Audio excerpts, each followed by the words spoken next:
we go. But no, that's the funny thing, right? If this film had been made like a decade later in the 80s, it would have had a toy franchise. It would. Every horror film in the 80s had a toy franchise, whether it was appropriate for kids or not. I seem to recall writing a blog piece like years ago now where I did this, where I joked about Lego Human Centipede and stuff like that. You could have a Lego Wicker Man set. Well, you know, the funny thing, Lego's kind of going that way now that it's spread out into more sort of like adult markets. There's already what was the latest horror thing they did? They did a Stranger Things set, which is very horror themed. They've done a couple of others as well. So I would not be surprised to, at some point in the not too distant future, to at least see something like the Norman Bates house, maybe the Overlook. Oh my God, if they didn't, I'd want that. You'd want the maze game, wouldn't you? You would want, like a poster of the maze, and you have to sort of. It becomes like a board game, but it's not just. It's not just toys, is it? This is another idea I had: a shining board game, and the board, of course, is the Overlook Hotel. But the idea I had was that built into the board game would be that the space on the board would have to make no sense, you know, and somewhere along you'd have to do it with cards, like you have in Monopoly. You land on a square and you have to pick up a card, and you know you got the card and it says suddenly you go to jail or whatever. There'd have to be a system like that in the shining board game, which would say, you know, you go up the staircase that you're in front of, but it actually leads nowhere, or it leads you to. You could make it like a snakes and ladders thing, and the cards could completely muck up the gameplay on the board. And I'd want to design it so that it was actually impossible to play after a certain point, or something like that. So a game you can't win. I like that. Yeah, or even play. But it's not just or even play it. Yeah, you can play it for a while, but eventually, as you get into it, the game actually sabotages your ability to play it. Totally. Well, maybe you could go down the Kubrickian route and make it so it's time-based. So within the first hour, it's okay. It's fairly easy to play. Then in the second hour, it starts to escalate. In the third hour, it's complete insanity. But there's a strange thing that it wasn't just sort of kids' toys. It was also, which, you know, wildly inappropriate for kids. But they used to do the same with turning really inappropriate films into kids' cartoons. Oh yeah, like the RoboCop cartoon. Yeah, like, that was the Reagan administration's, you know, drive to completely deregulate advertising for children and stuff like that. So you had Rambo kids cartoons and RoboCop kids cartoons. Other things considered. So there was an Aliens cartoon pilot that was made. There were a couple of clips of it out there. Terminator was considered, you know. All of these things had toy franchises aimed at kids. All of them did. Alien had comics, obviously. But I mean, one of the other things, because I mean, you are absolutely right, Jack. It was the Reagan administration and deregulation of advertising. But the other thing was, of course, just the pervasiveness of media in the 80s. Toy companies just realized kids are going to see these things. They're going to see these films, and they're probably going to love them. So we're going to cash in. Yeah. Something I did see a while back. I mean, it was completely custom made, but someone was doing Twin Peaks action figures, and I was. And if you remember the old, I can't remember who did Star Wars now. It was a company that made a shitload of money. Yes, they made a shitload of money, didn't they? Because they were like about the 60th company that was approached. That's right. Went, nobody wanted it. On. Nobody wanted it. Yeah, that's right. Nobody wanted Star Wars at the time. So they did it kind of like that. Big deal. In terms of the packaging. So you'd get like a sort of photograph of from the lodge, and then you'd have the sort of little Star Wars style action figure of Audrey or something. Awesome. I love it. Yeah. I love it. It's absolutely brilliant. Now there's a Lego set. Twin Peaks. Oh my God, but that would be honest, amazing. I mean, because I'm a nerd about Twin Peaks, and as I sat down to watch The Wicker Man in preparation for this, I just went, oh my God, it's the British Twin Peaks. I mean, literally, wholesome cop arrives in strange microcosm of the real world, distorted mirror version that's sort of dreamlike and strange and full of signs and symbols he has to decode. And he ends up being sacrificed in the pursuit of a young woman who turns out not to be what she seems. There are a lot of parallels. I suppose the big difference, the big thing that distinguishes them is whereas in Twin Peaks, the uncanny and the metaphysical and the supernatural absolutely exist. with the Wicker Man, it is totally it's secular totally materialist. There are no gods, there are no spirits, there's no magic. Yeah. But this is where it sort of feels like one is distinctly American, one is distinctly British, that you could actually double bill them. I just thought, oh my God, you could watch Northwest Passage, the pilot of Twin Peaks, and go right into Wicker Man, or vice versa. Into the Wicker Man, yeah. I'm sure we'll end up talking about this, but it's the materialism of this film. But in terms of comparing it to, I mean, that's a really good shout. It is very much the British Twin Peaks. But in terms of the comparison between the two, it's kind of almost even more fundamental than that, which is that, of course, I mean, we talked about this when we talked about Firewalk with Me. Whatever Lynch is doing, it's not realism in the usual sense, in the conventional sense. Whereas the Wicker Man is a realist film text. Very much. This is the point where it's like a documentary propaganda movie about rural island life, just with folk music reinforcing the message. Yes, and it's quite weird how it keeps morphing, because I think that from the off it is exactly that, as you've just alluded to, and this kind of documentary propaganda movie, the kind of things that they would show on Channel 4 in the 1980s, but then it becomes a police procedure, and then it becomes a murder mystery, and then it becomes a folk horror, and all the way through it's a fucking musical. It's a counterculture musical. It's a proper honest to so God it's a proper musical impouring of genre and influences, and it's so it's everywhere brilliantly so, and yet very focused as well, but it just keeps changing. In terms of its project, it's very focused. It knows exactly what it's doing and what it's trying to say. But in terms, I think, to like a present day eye, what makes it so strange is that it's so uncodified in terms of its presentation. So as you say, it doesn't, it appears on almost every, if you go onto YouTube, type in top 10 horror films or whatever, top 10 British horror films or whatever, you'll find it on every bloody list. It appears everywhere. So people come to it with a certain set of expectations, just like as we discussed in Midsummer. They think it's going to be a horror film, which it is. It's just not the kind of horror film they think it's going to be. It doesn't conform to those parameters or to those criteria. It's something else. The horror of it is very, very removed from what we expect of a standardized horror film. It's much more resonant. It's much more... Yeah, it's kind of a twist, isn't it? It kind of only really becomes a horror film in the very final moment. Yes, the last 10 minutes maybe maximum. It's like the film at the very end says, haha, actually, I'm a horror film. You've been trying to guess what, I mean, it's impossible now to come to this film without a huge amount of cultural knowledge and personally, I mean, I've seen this film loads of times.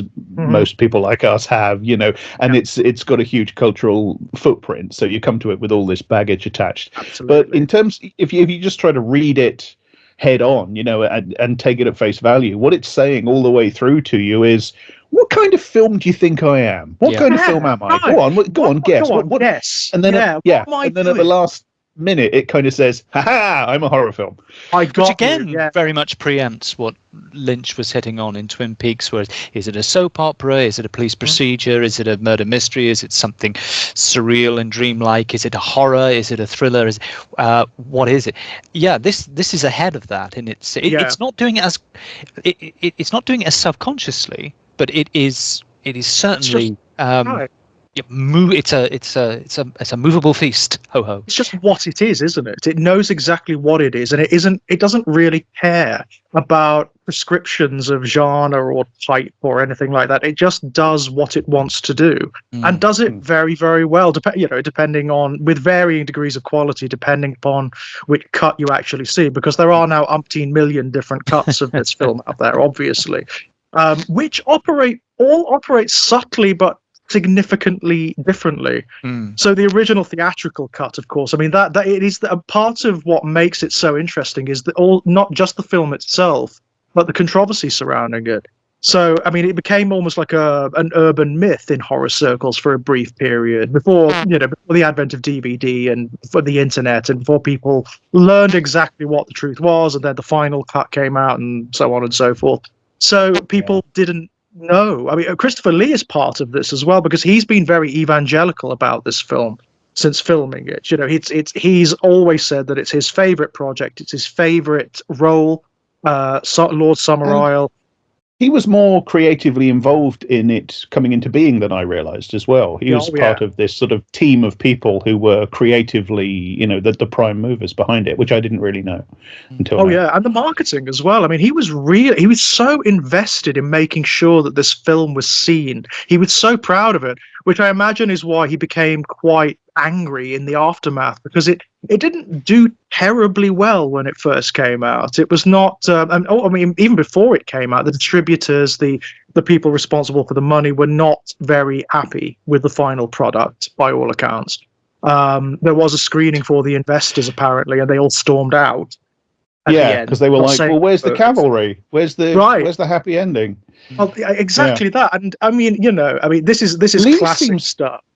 Lee seems to have been the person that got it more than anybody else. Yeah, this is the interesting thing. Like Schaffer is he's a very accomplished playwright, screenwriter. He's very interested in the twist, you know, the tricksy narrative and the narrative dead ends and the head fakes and then the final. You know, I don't know if you know the film Sleuth that they remade it. I haven't seen that, but the original Sleuth from the 1970s.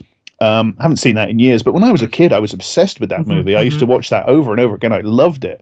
And I mean, apart from the fact that it features a man who is lured apparently to his death and tricked into wearing a clown costume, so you know, it's clearly very similar. It's a film that, I mean, I won't spoil it, but people should watch it because it's a good film. Laurence Olivier. How dare you spoil a 50-year-old film, Jack? Yeah, I know. But this is the thing, though. Loads of these texts are so old now. Yes, they particularly things like exactly, and stuff like Sleuth. It's not only old, but it's sort of dropped off the cultural radar. You know, when I was a kid, it was one of those films that was regularly on TV. Yeah. If you ask the man in the street now, certainly, you know, younger people, they won't have heard of it. So there's a good chance there's people out there that would really dig that film that haven't seen it. Films that were shown when we were kids that have absolutely. Do you know one film that always sticks in my mind because it was shown, and I remember it very clearly because it was 1988 and it was John Hurt, and but as a kid I was so fascinated by John Hurt because I'd been allowed to watch the repeat of I Claudius and I knew he had been in Alien and so on. It was a film. It almost sounds like the Wicker Man in the sense that it's got no sort of definitive version, but it was shown on the BBC under the title of Poison Candy in 1988 around Christmas. This film, you cannot find it. I mean, I think is it even not available online? Or there's like a VHS copy that I think, you know, that's deleted. I don't think it was ever given a DVD print. It's a very there's loads of media like this. Yeah. It's just dropping over the event horizon of you know, like changing formats and stuff. Yeah, I'm talking about genuinely lost media, right? Paedophobia in Blood on Satan's Claw. I mean, this film is ripe with it because it's about two sisters who witness John Hurt, and I forget the actor who's John Hurt and this other character, that they're criminals and they pull some kind of heist or bank job or something, and they are spotted doing it by two children, two 8-year-old, 9-year-old girls. And the way the story evolves is fascinating because the girls start to blackmail them, but one of the girls kills her friend because she wants all the money.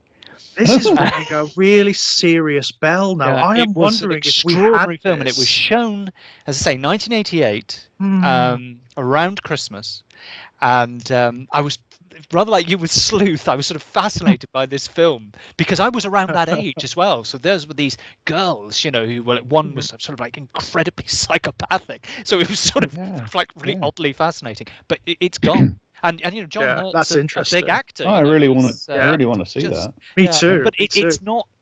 I don't think it's known now, even if it's known at all, as Poison Candy. It was like the BBC called it Poison Candy, but I don't know what its actual name was. It may be labelled under a different name. Yeah. When films have different names, that makes it very difficult. Yeah. Oh dear. But the thing I was saying, I just just finish what I was saying. Was So that, sorry. a lot of no, that's fine. I was just saying Schaffer's stuff. It seems to me a lot of it is sort of primarily a formal exercise. Like even the play script version of Amadeus is very much a formal exercise more than anything else. Sleuth is a form. I mean, he has stuff to say as a writer, but he's very much interested in the form of this kind of story and the way his milieu is the game, and so, isn't it? Yeah, yes, very much so. Yeah, and the Wicker Man is part of that. So, and Robin Hardy, as I've discovered from watching the Wicker Tree, his own effort to sort of follow up to the Wicker Man based on his own novel, is a talentless hack who made a brilliant film kind of by accident. Right. But it seems like of this group of people that were the prime movers in the making of the Wicker Man, in some ways, the main artistic prime mover was Christopher Lee. Only Christopher Lee, right? I mean, that's interesting because Schaefer did. He was the one that took it seriously as like an artistic project and thought of it that way and promoted it that way. And he's been consistently evangelical about it. He really pushed for this film. I mean, he's the one who pushed the DVD, the director's cut that came out in the mid 2000s, and more recently the final cut. He's been so involved in all of this. It's unbelievable. Yeah, and having seen the odd interview that's online with Lee, as you were saying, Jack, about getting it, he gets it on a level where it's like, my God, he's really studied this. It's not just, this is a jolly nice role to play, although there is that is part of it. He gets it on a really fundamental level. He understands Summerisle. But it's also, I think, into it. Yeah, this is one of the things we've said before in these shows is that Christopher Lee is one of us. He's a geek. He's a horror nerd. Yeah. He's read the M.R. James and Lord of the Rings and Gormenghast and all. He's read the shit out of all this stuff. Yeah. The story is that he got the call from Schaffer because I say there's this circle of people and their project is cooking up between them, and Schaffer phones them up and he says, I've got an idea underway that to correspond with the thing we've been talking about. And Lee says to him, okay, well, what's it called? And Schaffer says it's called The Wicker Man. And Lee apparently instantly went back with, oh, you mean like when the Druids used to put people in gigantic, like in Caesar's commentaries and in the he knows all this stuff. Yeah. And he really gets why this is. He's into it. Oh my That's God! That's just delicious, isn't it? But he also, I mean, to which, of course, Schaffer immediately replied, "I hate you, Chris." Yeah, obviously, right? Obviously, but he doesn't just understand like the mythology and the metaphysics. It's clear from watching interviews with him and listening to the DVD commentaries, etc., that he understands what the Wicker Man is about. He understands it politically as well, which is does. He understands the politics. He understands sort of like the ideology of it and the non-metaphysic of this film. He really gets it. He's in the director's cut commentary. He talks about how he's very firm that there is nothing supernatural happening here. In fact, he's quite stentorian about it. There's a point where I think Mark Commode says, "Oh, do you think that's the influence of the gods on it?" No. Yeah, there are no gods. Absolutely right. But I actually think he is right, and I think that's why this film, if there is such a thing, even though it has been somewhat constructed as a folk horror trilogy, a folk horror screen trilogy, this works as being the flip side of the coin of Satan's Claw. Yeah, absolutely. Very explicitly supernatural in that, and then this one becomes the very explicitly materialist movie. As I say, it's very difficult to talk about it in terms of a trilogy because I struggle with the Witchfinder General even being part of it. I get why it's part of it, but it's just such a lesser film in so many ways. It is, in terms of its resonance, it really is. I mean, you've got Vincent Price, who's fun, I suppose, but that's it. That's as far as the Witchfinder General goes. It's a very aesthetic film, isn't it? There's not much going on underneath. The thing about Witchfinder General, the only thing to really champion is the fact that Lee was cast against.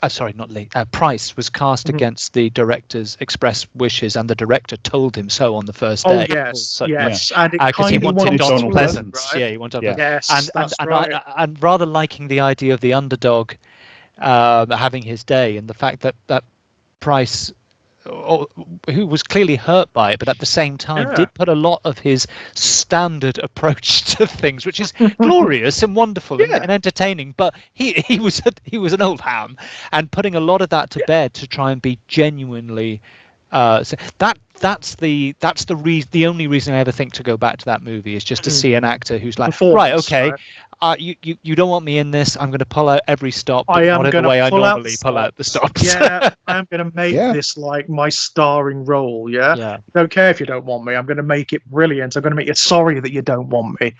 Well, it really with Wicker is. And Satan's Claw, they feel nice that they are the flip side of that same coin. They feel like a proper. It really feels dualistic.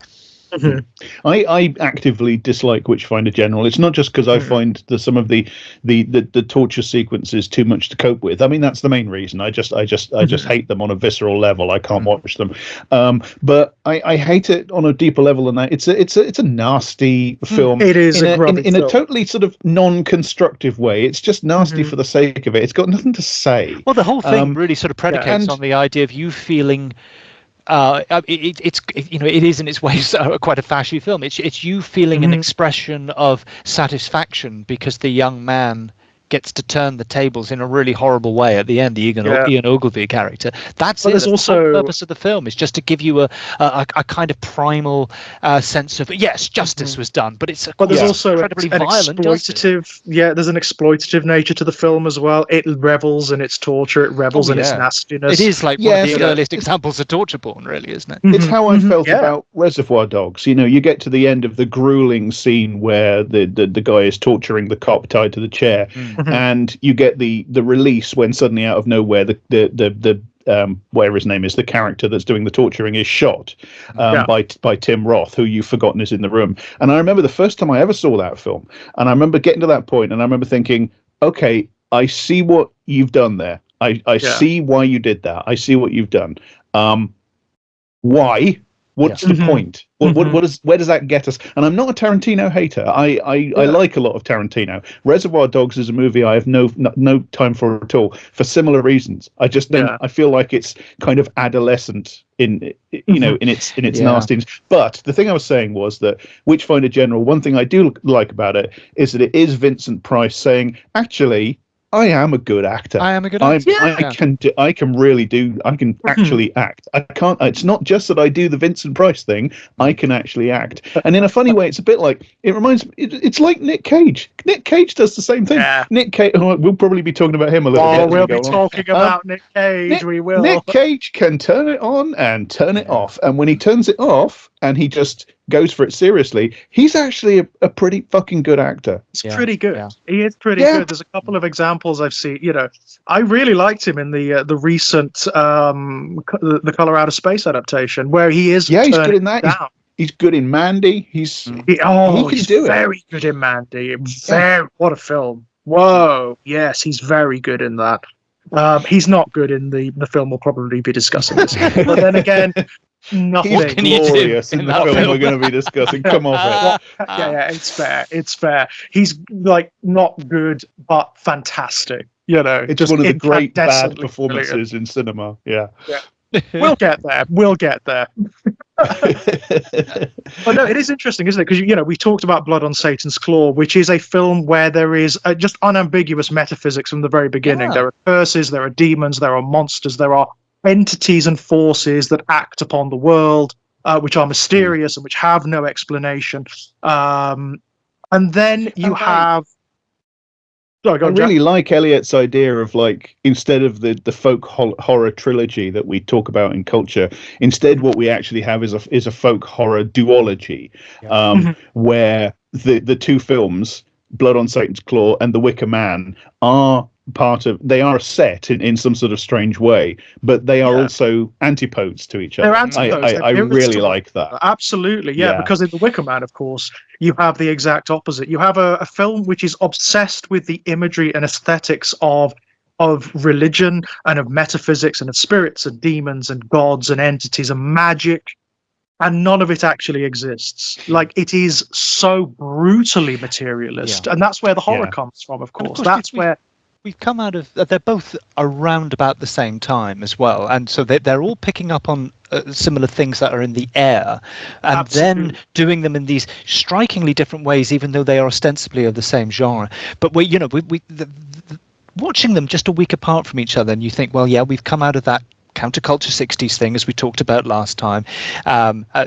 When we were talking about Satan's Claw, there's all the distrust of authority and established society. Again, we're hurtling towards what will, in real terms, in terms of the 70s, we're hurtling towards, in this country, what will be a partly manufactured expression of rage in pop culture with punk.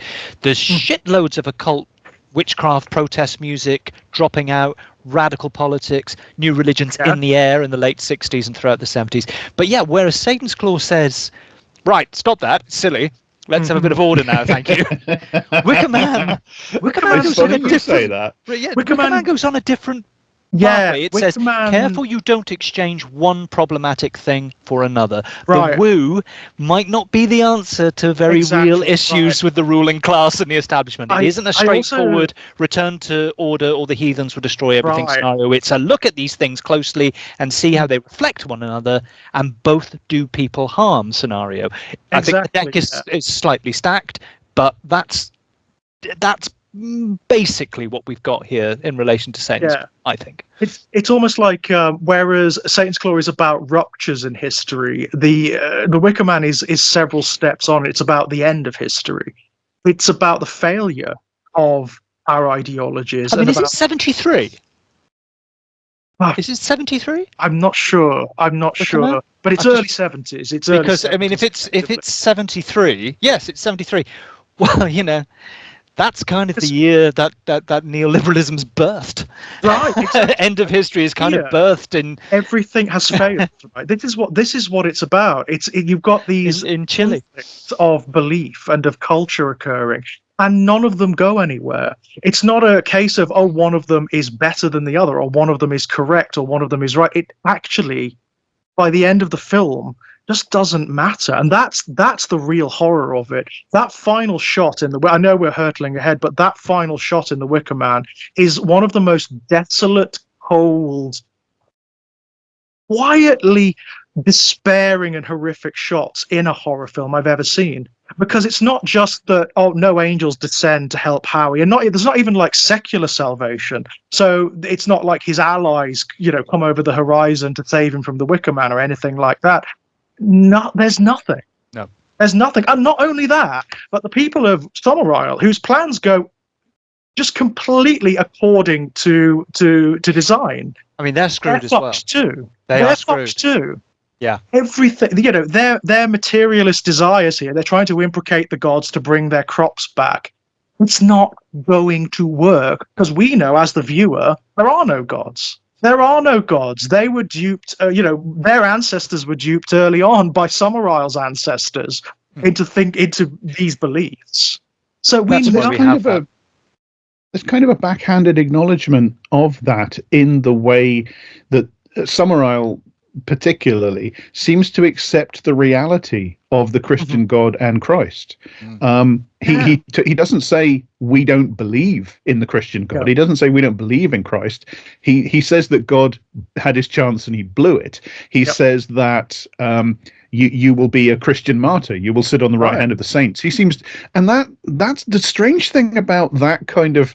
I mean, in another context, you would call it tolerance or open-minded. It's the sort of thing people say, isn't it? It's the sort of thing like, we all believe in the same God, just in different ways. That sort of nice thing that people say. And, 999 times out of 1,000, it's fine because it's people just being tolerant and being nice. They're fudging all the actual theological and metaphysical and philosophical issues in order to be tolerant and nice. And it's fine. But if you actually take this deadly seriously, as these people very clearly do, then saying that is actually a kind of an acknowledgement that none of it's real, because they can't both be true. Right.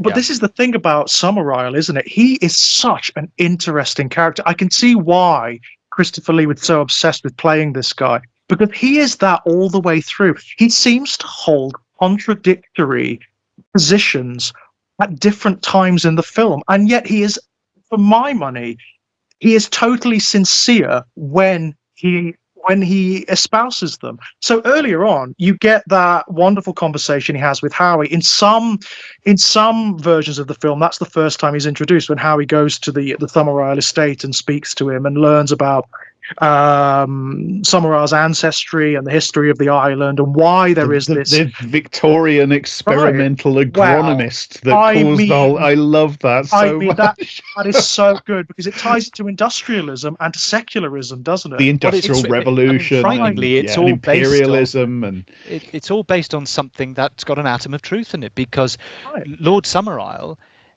is like an analogue to Lord Leverham of Lever Brothers, because Lord Leverham bought an island, purchased an island, turned it into a model farming community, and all that stuff that Lord Summerisle talks about with reference to his grandfather pertains to Lord Leverham.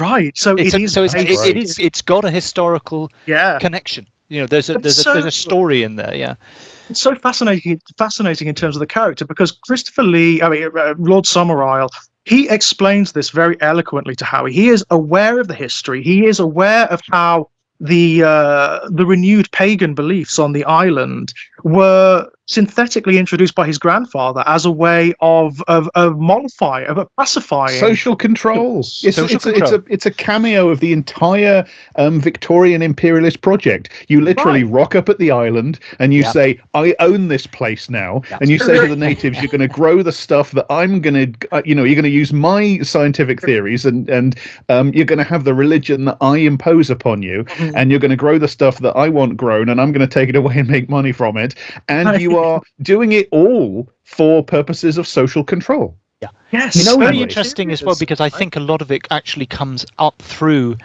what is the key text for Schaffer and Hardy, which is James Fraser's Golden Bough. Because I started looking into it, because it's interesting that they use the term comparative religion repeatedly through the film. When Miss Rose talks about comparative religion, and as we've been talking about here, about they don't reject Christianity as a concept. It's just, oh well, it's had its try. But when I was looking into, because really, when you start looking into the Golden Bough, it's really not about comparative religion as so much as magic. Yeah, it's almost like an occult text, isn't it? And there's a great quote in it, which I copied out. I've got to hand here, but I think this is kind of, to borrow your phrase, George, the Rosetta Stone of the movie in so many ways. And it goes, "We hold that in the mental evolution of humanity, an age of magic preceded an age of religion, and that the characteristic difference between magic and religion, between magic and religion is that whereas magic aims at controlling nature directly, religion aims at controlling it indirectly through the mediation of a powerful supernatural being or beings to whom man appeals for help and protection." We get that conversation in the movie, and it's from that we draw lines to, as you say, the materialism, the Victorian imperial project. It's in that book. It's in the book, right? That book gets to it at the heart of the film, which is it's about magic and religion more than it's about Christianity and religion. Right. Christianity and paganism, in a sense. Married to industrialism and materialism and temporal control. Yeah, because it's the age-old strategy, textual strategy of confronting a character with their own values in an antagonistic form. Right. Because only in this sense you have almost like Christianity, Western Christianity as a whole, in the person of Neil Howie having that done to it. Because that belief system that he's a part of, that is the belief system under which the British Empire, and particularly in the Victorian industrial era that we talk about, that is from the Crusades onwards through to the Industrial Revolution. That is the ideology, the banner of which was used, that entire process and program of conquest, and it's now being confronted with its own values. As I was just saying, it's like a complete cameo of that situation reversed and facing back at it. Right, but it's so interesting that it comes through these confrontations between Summerisle and Howie, isn't it? Because the film invites you to almost take sides at certain points, but then it completely inverts it. So you have the internal contradictions of Summerisle. So in his early conversations with Howie, when he's dealing with Howie, he's almost totally rationalist. He almost elevates himself above the people of Summerisle and the pagan beliefs and whatnot, because he is aware of the wider context, whereas they aren't. Later on, he vouchsafes those beliefs to the point whereby he's willing to commit Yeah, the that's most hideous performing murder, right? in That's the fascinating, initial conversation with Howie. He's performing the role of the lord of the manor who looks down upon the local people, who thinks he knows better than them and understands their society from the outside or from above, as it were. That makes perfect sense to Howie. To that extent, anyway, Summerisle makes sense to Howie. He gets that. He gets the English lord of a Scottish island, again, imperialism. The English lord of the Scottish land that's been turned into agricultural land, again, imperialism. That type of person, looking down on the local people and explaining their society to him as if from above, that makes sense to Howie. But it's a performance. Right. I mean, except that also it kind of isn't, because Summerisle is performing that character, but he also, almost without knowing it himself, he also is that character. He is the lord, and he is the exploiter, and he is using those people. Again keeps coming back to the idea of because there's this theatricality that runs through the film. It's constantly questioning authenticity and theatrical and artifice. Yes, everyone's behavior as well. But I think the way it breaks down is everyone wears masks and costume. Are they? How deep does the performance go? Lord Summerisle's a method actor. That's what he is. He he begins to believe it, or he has believed it all along. It's difficult to say, but you can see. I think what the film is interesting in the sense that it is a film about contradictions, but partly because of Schaffer, as Jack said earlier, being more of a kind of having formalist interests, and also because it's a film that is about the nature of the seasons, about the nature of how harvests work, and so on. Therefore, it is about balances. It's about, strangely, a contradiction of balances, or a balance of contradictions, because you get these moments, I think, where the oppositional forces, whether it is Christianity and paganism or magic and religion, start to fray in really interesting ways. So you have this, you can see, I mean, how Christianity via Howie has, for example, deeply embedded ideas about the individual, which comes through from what Jack was just saying about that long history of the political dimension to how it was used as well. So, but the rights of Rowan, which sounds like a Tolkien novel, are always at the forefront of Howie's mind, despite everything about him, his arrogance, his implicit colonialist attitudes, because he has them too. He behaves like a Christian missionary when he goes there. His authoritarianism. It's hard to sympathise with Howie at the very beginning of the film, because he's a bit of a dick, isn't he? But this is the thing. But he is driven all the way through that movie to find that girl, or at least to deliver some sort of justice on her behalf. Yeah. The islanders' paganism is, as we've been saying, deeply embedded in notions of, the state over the individual. The community must survive at all costs. The balance of nature that brings bounty and all that. It's also what that's we were more talking important about in than an individual's life. So we're back to Midsummer. Yeah, because it's the mythology and the symbol taking the place of the person. That's way more important than any kind of individual the humanity. Community trumps all. And of course that upsets our absolutes of good and evil. Appeasing gods to save everyone is depicted as good here. Sacrificing a person is good if it preserves the fabric of nature and the society that's woven around it and into it. Now, obviously, individual life is sacred, at least in theory, for Christians, I mean, or any culture where one of the monotheisms has rooted. It comes back to Jack's point about, 999 times people will say, it's basically the same God. But at least, aesthetically, in terms of the way it markets itself. But then this is one of the internal contradictions, isn't it? That's it, because here it would be considered an evil. An individual life cannot be saved if it brings the ruination of everything else.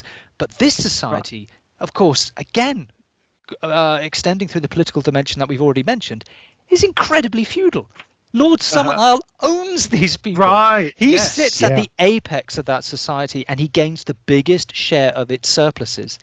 So I can see from how he lives. Yeah. So he lives very well on all this. Yeah, it's a curious thing that as I watched it, the more I watched it, it's like, well, this is about someone, as Jack said, aggressively being faced with their values and a history.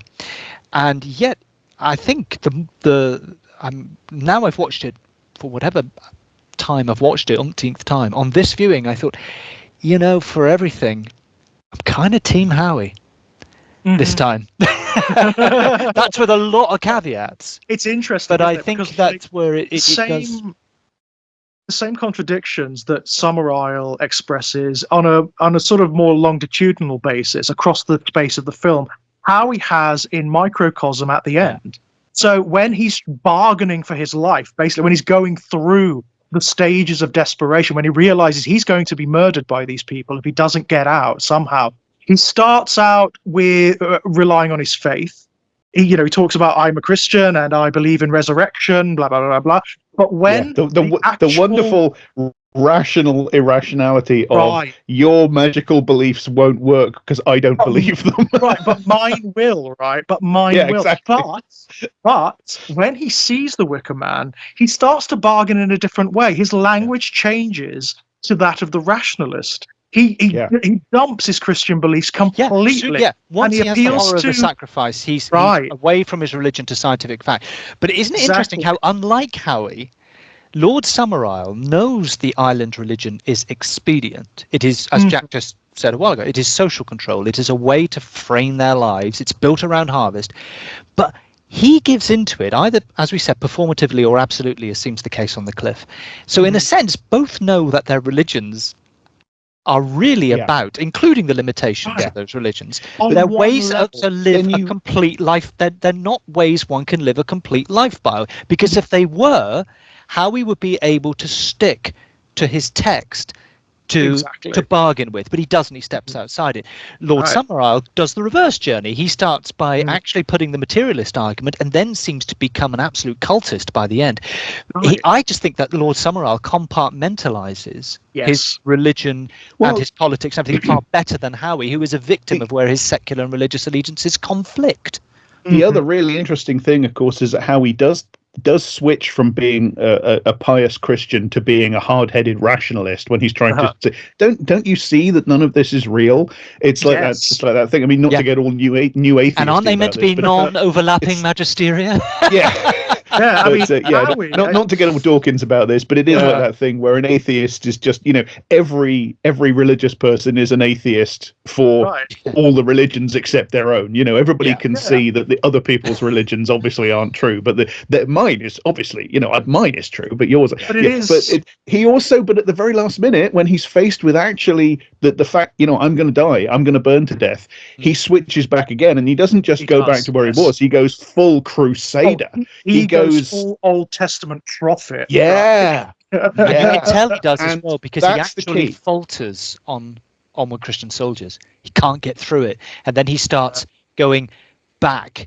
And but isn't it interesting, because there's he's got his moment. Howie, he must be thrilled in a way, because he's got his moment to be Christ.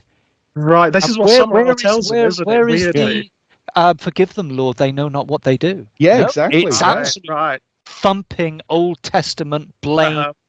They've tested his faith. They, obviously in plot terms, they have to be sure he's the one for them. They're very methodical. If he wavered, he might have lived. If he had gone, they give him a chance. He might have lived. Don't they? Do. They give Willow him gives him a chance to save himself. Absolutely. But the irony at the end, which I just think is glorious, and just touches on all the things that you guys have been saying as well. They don't even kill a martyr. They've screwed it, because Howie doesn't fulfill the criteria of a martyr. The criteria for a martyr, as we know from our understanding of Christianity, both Old Testament and New Testament, is someone who is persecuted, someone who is secluded, or someone who is in repentance, like a kind of Sisyphus or something. Howie doesn't fulfill any of that. He isn't persecuted before coming to the island, not even when he's on the island, not for a long time, not till the end. He's not a hermit. He's not repenting for anything that we know about, but so we have to go by what the text tells us. He's just this guy. Yes, he's a virgin. Yes, he has status, kingly status in a sense. But that's it. It's not enough. Howie is not Christ at the end. There is no forgiveness. There's nothing. He doesn't sick with rage because he knows he's dying for their beliefs, not his. And not only that, exactly. He's not dying for Christianity. No. So he's in a and he knows that. He's in a rage. He doesn't play his part. His part should be not his part in their eyes, but his part, if he was staying true to, he would do the whole "forgive them, Lord, they know not what they do." He would be, but no, it hits him in that moment. I'm not dying for I'm not dying for Christianity. I'm dying for these guys. I'm dying for nothing. Which is nothing for their obviously crazy beliefs. If there was a bit where, I mean, obviously there isn't, because it doesn't work narratively or in terms of anybody's motivations. But if there were a scene where they said to him, "We will let you go if you renounce God, if you renounce Jesus Christ," Right. I think Howie would probably not do that. I think if it came down to it, the way I read Neil Howie, I think Neil Howie would refuse to do that and go to his death as a martyr. But he doesn't get that opportunity. No, that's it's not on the taken table. away, right? He has no agency. Exactly. He has all the way through the entire film. He comes, he has it's this play of masks, isn't it? He's dressed up as the fool-like king, as the police officer, but he is never that. He never has any authority on this island. He pretends it. He plays it, just like everybody else is playing their roles and their games and whatnot. The only difference is he's the unconscious player. He doesn't know he's in the play. He doesn't know. That's it, it's exactly. in the game. That's what I mean about Lord Summerisle being better at compartmentalizing the various aspects of his religion, his politics, but also it hits that Lord Summerisle is just a bloody great method actor. Right. And how is that the thing is, and that this is why it's so key that Howie goes from normal sort of Scots Presbyterian Christian to hard-headed rationalist, borderline atheist, to fiery Old Testament, vengeful, wrathful prophet mode at the very end. This is why it's so key that happens. And it's also, as we've been pointing out, we can see a reflection of the same process, almost in reverse, happening at various times with Lord Summerisle. Summerisle shows that he is fully aware that he's talking about a socially engineered religion that exists in order to ensnare the people of that island into a system of social control, so that they will be docile workers, so that etc. And then at the same time, and not the same time, then later in the film, he shows that even though he knows that, in a sort of Orwellian doublethink way, he knows it, but also he genuinely believes in the religion. And then we've talked about this. This is why it's so key, because it shows that what you believe is ultimately derived from your material circumstance, your material situation. That's why this isn't just an aggressively materialist film. This is almost a historically materialist film, because it's showing you people's beliefs directly stemming from their material situation. Lord Summerisle believes in the pagan religion of the island because he has to, because even though he knows it's fake and socially engineered, it is the foundation of his material wealth. It is the foundation of his status as the lord, as the property owner. Howie goes from the religion that he holds to, because, and this is why it's one of the things that I like about the extended versions, is that we get to see him in his home context, reading the sermon at the communion in the kirk. The religion that he comes to the island with is the religion that is appropriate to, because it's a material expression of his social situation in his normal setting, as a part of that community, as a police officer in that community. We see his various flip-flops back and forth, and they are directly related to what's happening to his body, to whether he will actually, as we say in historical materialism, ideology derives from how people make a living. Well, with Howie, it's deriving directly from whether or not he's going to be able to go on living at any given moment. Right. It's so interesting, isn't it? The film is ultimately, when you boil it right down to its essence, it is providing you a playground of beliefs. It's asking you to consider, what is belief? How does it manifest, and why does it express itself in that way under these circumstances? It's asking you to question the very sort of like visceral experience. What happens to you internally, given your circumstances, given your material circumstances? What are the reactions that occur as a result, and what do you then express? Willow is another example. We don't get any statements of belief from Willow, but Willow's beliefs, you could say that what Willow believes is manifested in what she does. And what she does is, well, it's clear from the film what she does. That's her material role in that community. That is her status in that community. She lives the expression of her material role.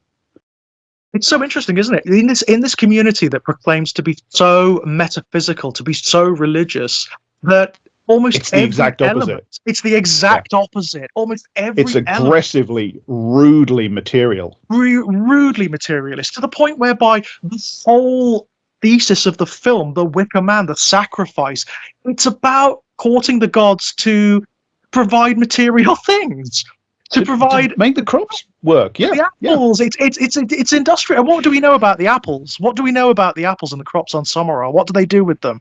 They export them. They sell them. They export them. They sell Yeah. them. It's about money. These are not. Yeah, this is the thing. This is not people that are going to starve to death if suddenly they can't grow their own apples. Well, Those apples are exported for profit. Yeah.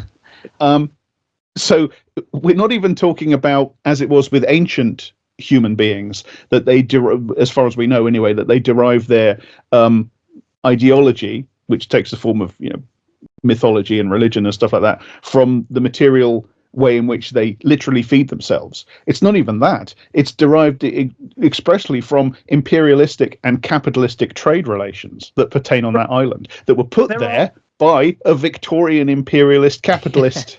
Right. But it's like a manual on how to pull the wool over people's eyes, this film, because people who have lost their the island's very Marxist. bougie. This film is vulgar Marxist. Yeah, it's vulgar because it's very bougie on that island, because the people who accept the status quo as inescapable, you could just at the point where you think, well, there's no countervailing ideas here. Is this just sneering at these island people? But then you get that very clear line about how those who resisted all this or argued against it were forced to leave. I don't think it just says, oh well, people are just idiots. This is a really bougie place. These are all small business owners. They're all publicans and shopkeepers and grocers. Yeah. They're totally in on it. And of course, I'm watching this, and I thought, oh God, this feels awfully apt. I mean, England has always had a real problem. I'm talking about England now specifically, rather than the British Isles and Scotland. England has always had a real problem with obviously doffing its cap to charismatic aristos, regardless of how much snake oil they try and shift. And I'm watching this in the week that Farage is back in the news with a clown Prince Clarkson trying to give us the impression that wealthy landowners are political radicals. I would have Summerisle all day. I would take Summerisle over them all day, every day. Absolutely, but in the same week, because there's this frustrating sense that comes through, and the film echoes it. The film deals with it. It doesn't just echo it. The film is dealing with it. It's MO. Well, they must know what they're doing because they're of that class. They're educated. Right. They have a right to rule. It's in their blood. They have the right training, and these are the very people who, as with the island, agitating for everyone to burn their bridges, if not their Wicker Men, for more apples that are going to rain down on us after a little hardship. If they just extricate themselves out of Europe. No, I mean, if they just put Howie into a Wicker Man. Right. Burn your bridges and your policemen. Theaters. And I'm thinking, I'm watching this in the same week as those fucking tractors are rolling into... It's a more apt metaphor than you think as well. Oh, sorry, go on, Jack. I will say this for Summerisle. It is an ACAB island. All cops are burnt.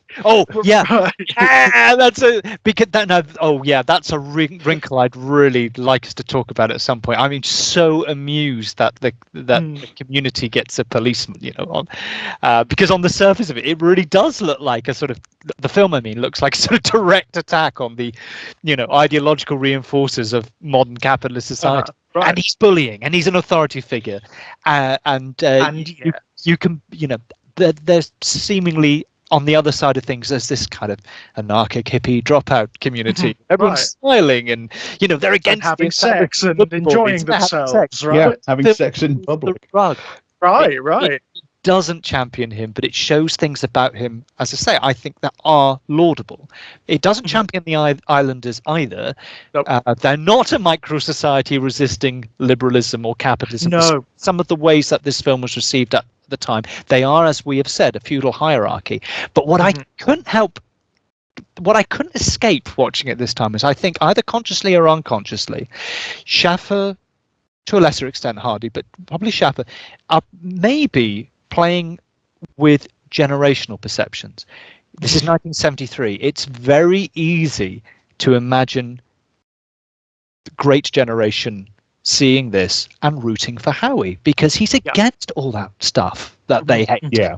And they give those viewers, great generation viewers, something to latch on to. He's no nonsense. Right. He's driven to find this girl, so he's noble. But the young boomers of 73 were so into the Islanders. I mean, you even see that in the audience reaction, that contemporaneous audience reaction, the breaking with tradition, the promiscuity, the partying, the folk music. But Schaffer and they're manipulating those audiences because they're also giving them moments when they at least have to acknowledge the pros and cons of both sides of that divide. If they put their mind to it. I mean, I think Howie, as I say, Howie still comes out of it more the hero figure. But he's everything I've said. I think he is, and we've said, he's a bully, he's a missionary in police uniform, he's a telltale, he's a Mrs. Whitehouse. But he's a bigot. I mean, he is a bigot, ultimately. But he is driven to find Rowan at all costs. All the Islanders want is to ensure a bumper crop. This is the really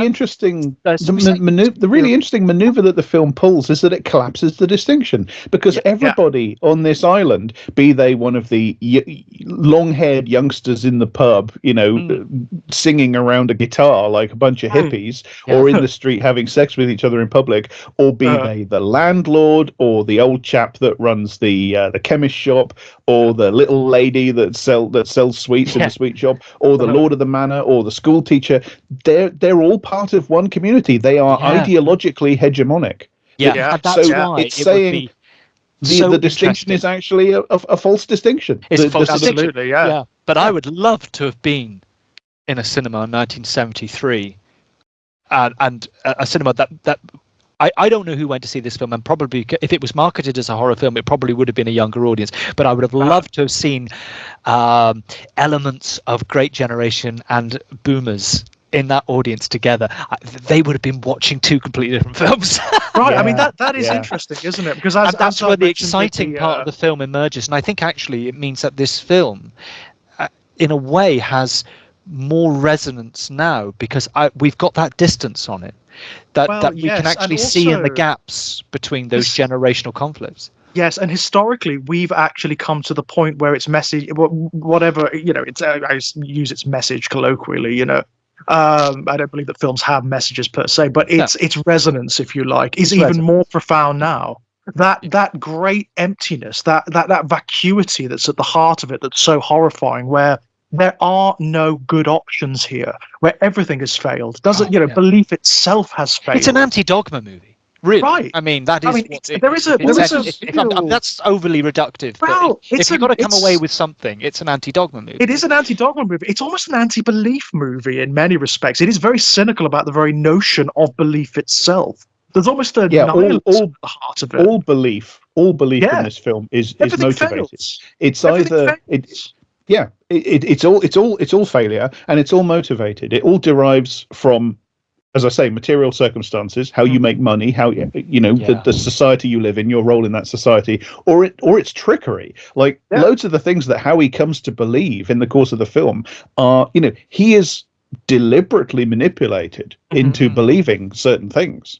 Yep. So all the way through the film, what you see is belief stemming from some form of material manipulation and then failing to deliver. And it's interesting in that respect as well, because I sort of picked up on something on this viewing, and it's only a suggestion, and of course it's actually to do probably more, again, with Schaffer being more of a formalist presence. It's about him using his narrative in a particular way. But there's that great moment when Howie starts conducting research at the local library.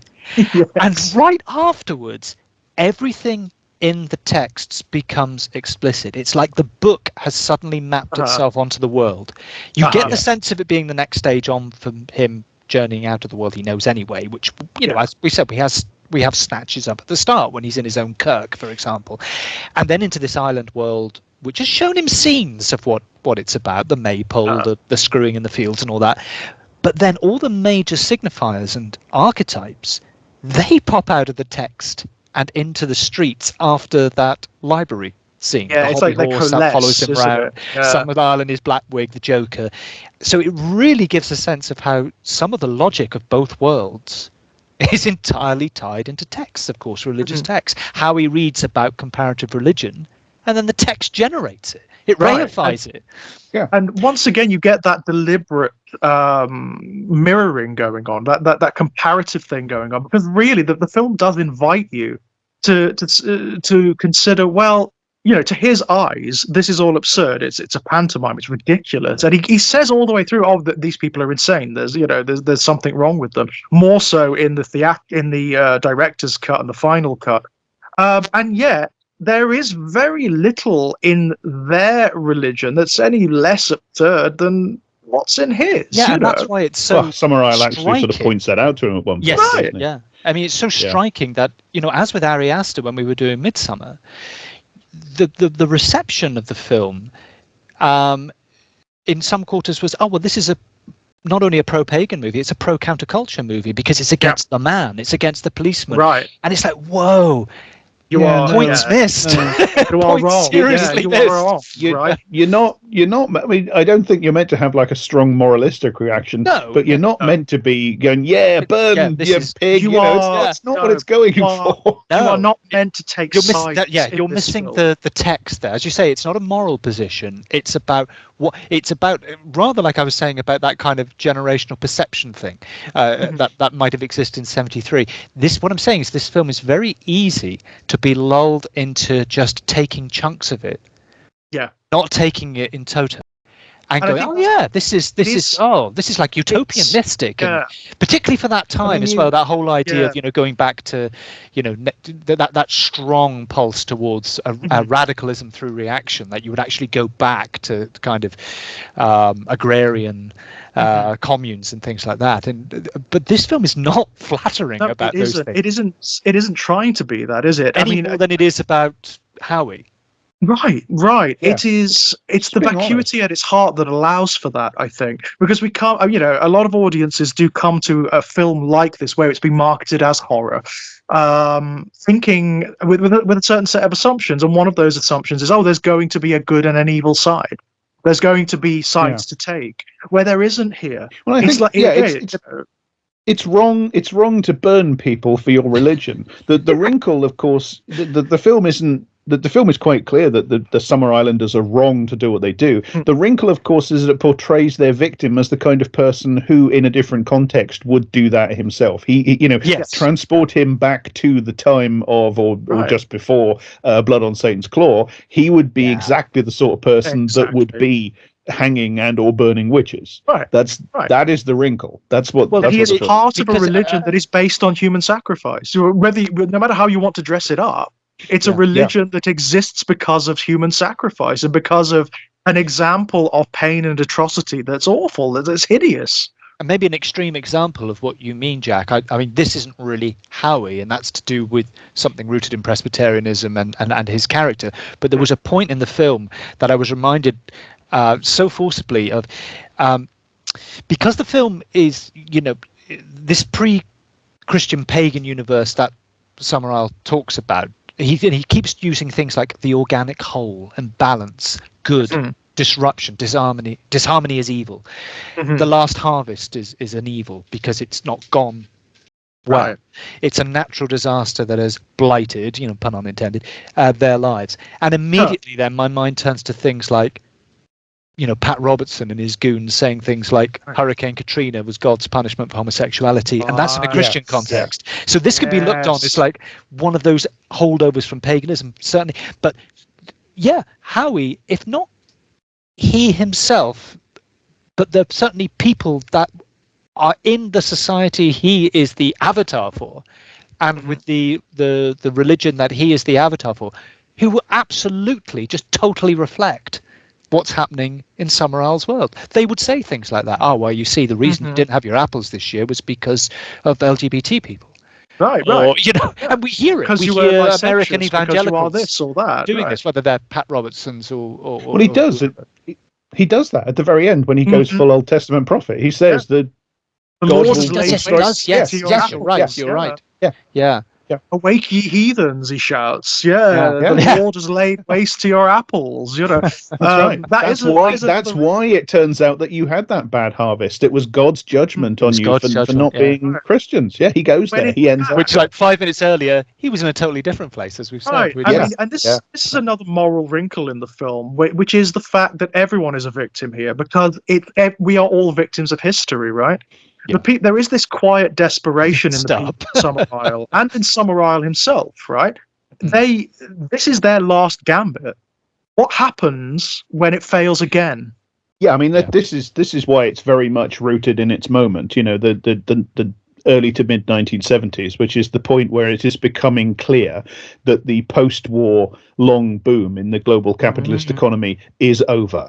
It's done. We are watching a reflection. There's loads of texts from this period that are about this, that are about fuel sources running out and power cuts in various forms and crops failing, and it's constant in the media of this era, and it's another version of the same. We're looking at an island in the process of realizing that the economic model that it's been doing very well on for the last 100 years or so is about to fall apart. It's started. The process is started, and they're scrabbling to find some quick fix to make it go away. Which is, I mean, it's a sort of endlessly relevant film, to people that live in capitalism. But very, very relevant to the moment. Yeah, I mean, that's it. That is certainly what I took from it. I mean, when I first watched the film, I was like in my 20s when I first watched this film, because it was very difficult to get a hold of when I was young. It's interesting you should say that, because I remember being quite late to it. I think I was in my teens when I first saw it. Yeah, I knew of it because it was endlessly referenced by like horror directors and writers, and even comedy writers, right? I mean, The League of Gentlemen. This is a huge influence on British comedy, and it is a very funny film. That's another thing. It is funny. It's another thing that influence takes people on by surprise, right? Yeah. You mentioned Midsommar and Ari Aster earlier, Elliot, and one of the things that I found really interesting on this rewatch of The Wicker Man is that I realized how very influenced Midsommar is by The Wicker Man. Yeah. And I don't say that. I do not say that to denigrate Midsommar at all. I still think Midsommar is a masterpiece. I'm quite happy to view it as a masterpiece and as a very conscious and very direct elaboration on The Wicker Man. It's like directly picking up the baton and saying, okay, and now let's explore this further. And I think Midsommar does. Yeah, in like a 2020s context. Yeah, but there are direct. I mean, the thing about like the photographs of previous queens of the May, that's directly taken and so on. And I think one of the things that Aster takes from the film. I mean, we talked about Midsommar as, in some respects anyway, as a film about fascism, or more broadly about authoritarian societies. And Aster really goes to town with the idea of those societies being in a state of semiotic delirium, or aesthetic fugue state. Taking his cue from analyses of fascism from people like Walter Benjamin. That's here in The Wicker Man. Aster elaborates it and intensifies it. The Wicker Man is pioneering something of the same kind. It's using similar sorts of aesthetics, the aesthetics of folk horror, to talk about a society that is abusive and exploitative and murderous even, and how that is, happy, nice, smiling, friendly people wearing tweed will commit horrifying acts while holding hands and singing summer songs together, and they're doing it because they are in this sort of, as I say, semiotic fugue state and so on. And another of the things that I was kind of half surprised upon this rewatch to notice is, we talked about how Midsommar is a funny film. This is a very funny film. The Wicker Man is very funny. I mean, the characters, every single one of the islanders, the actors are just going to town, playing these eccentric, strange, slightly grotesque characters, like almost caricatures, right? Yeah. I love what Ingrid Pitt is doing. I love Ingrid Pitt's sort of little girl in a grown woman's body thing that she's doing. That's so funny. And the weirdo gravedigger as well. I could never remember that actor's name. Aubrey Morris. yes. Yeah, wonderful. I love it when he pops up. He's so the side-eye glances and the cackling, it's sort of like, and then there's no context at all. The scene cuts. It's like, while we're talking about performances, I do want to go back to Christopher Lee, because I think he is just, well, he's passed away now. He was very proud of this, and he has every reason to be on a personal level. This is a great performance. I love the way he modulates Summerisle. The first encounter between Summerisle and Howie, Summerisle immediately he's almost sort of Peter Davison-ish in his feckless affability. And as it goes on, by the time you get to the scene where Howie turns up with the hair that he found in Rowan's grave and throws it, the way Christopher Lee is looking at him and talking at him, he's looking at him like he's a particle of something that he's just scraped off his shoe.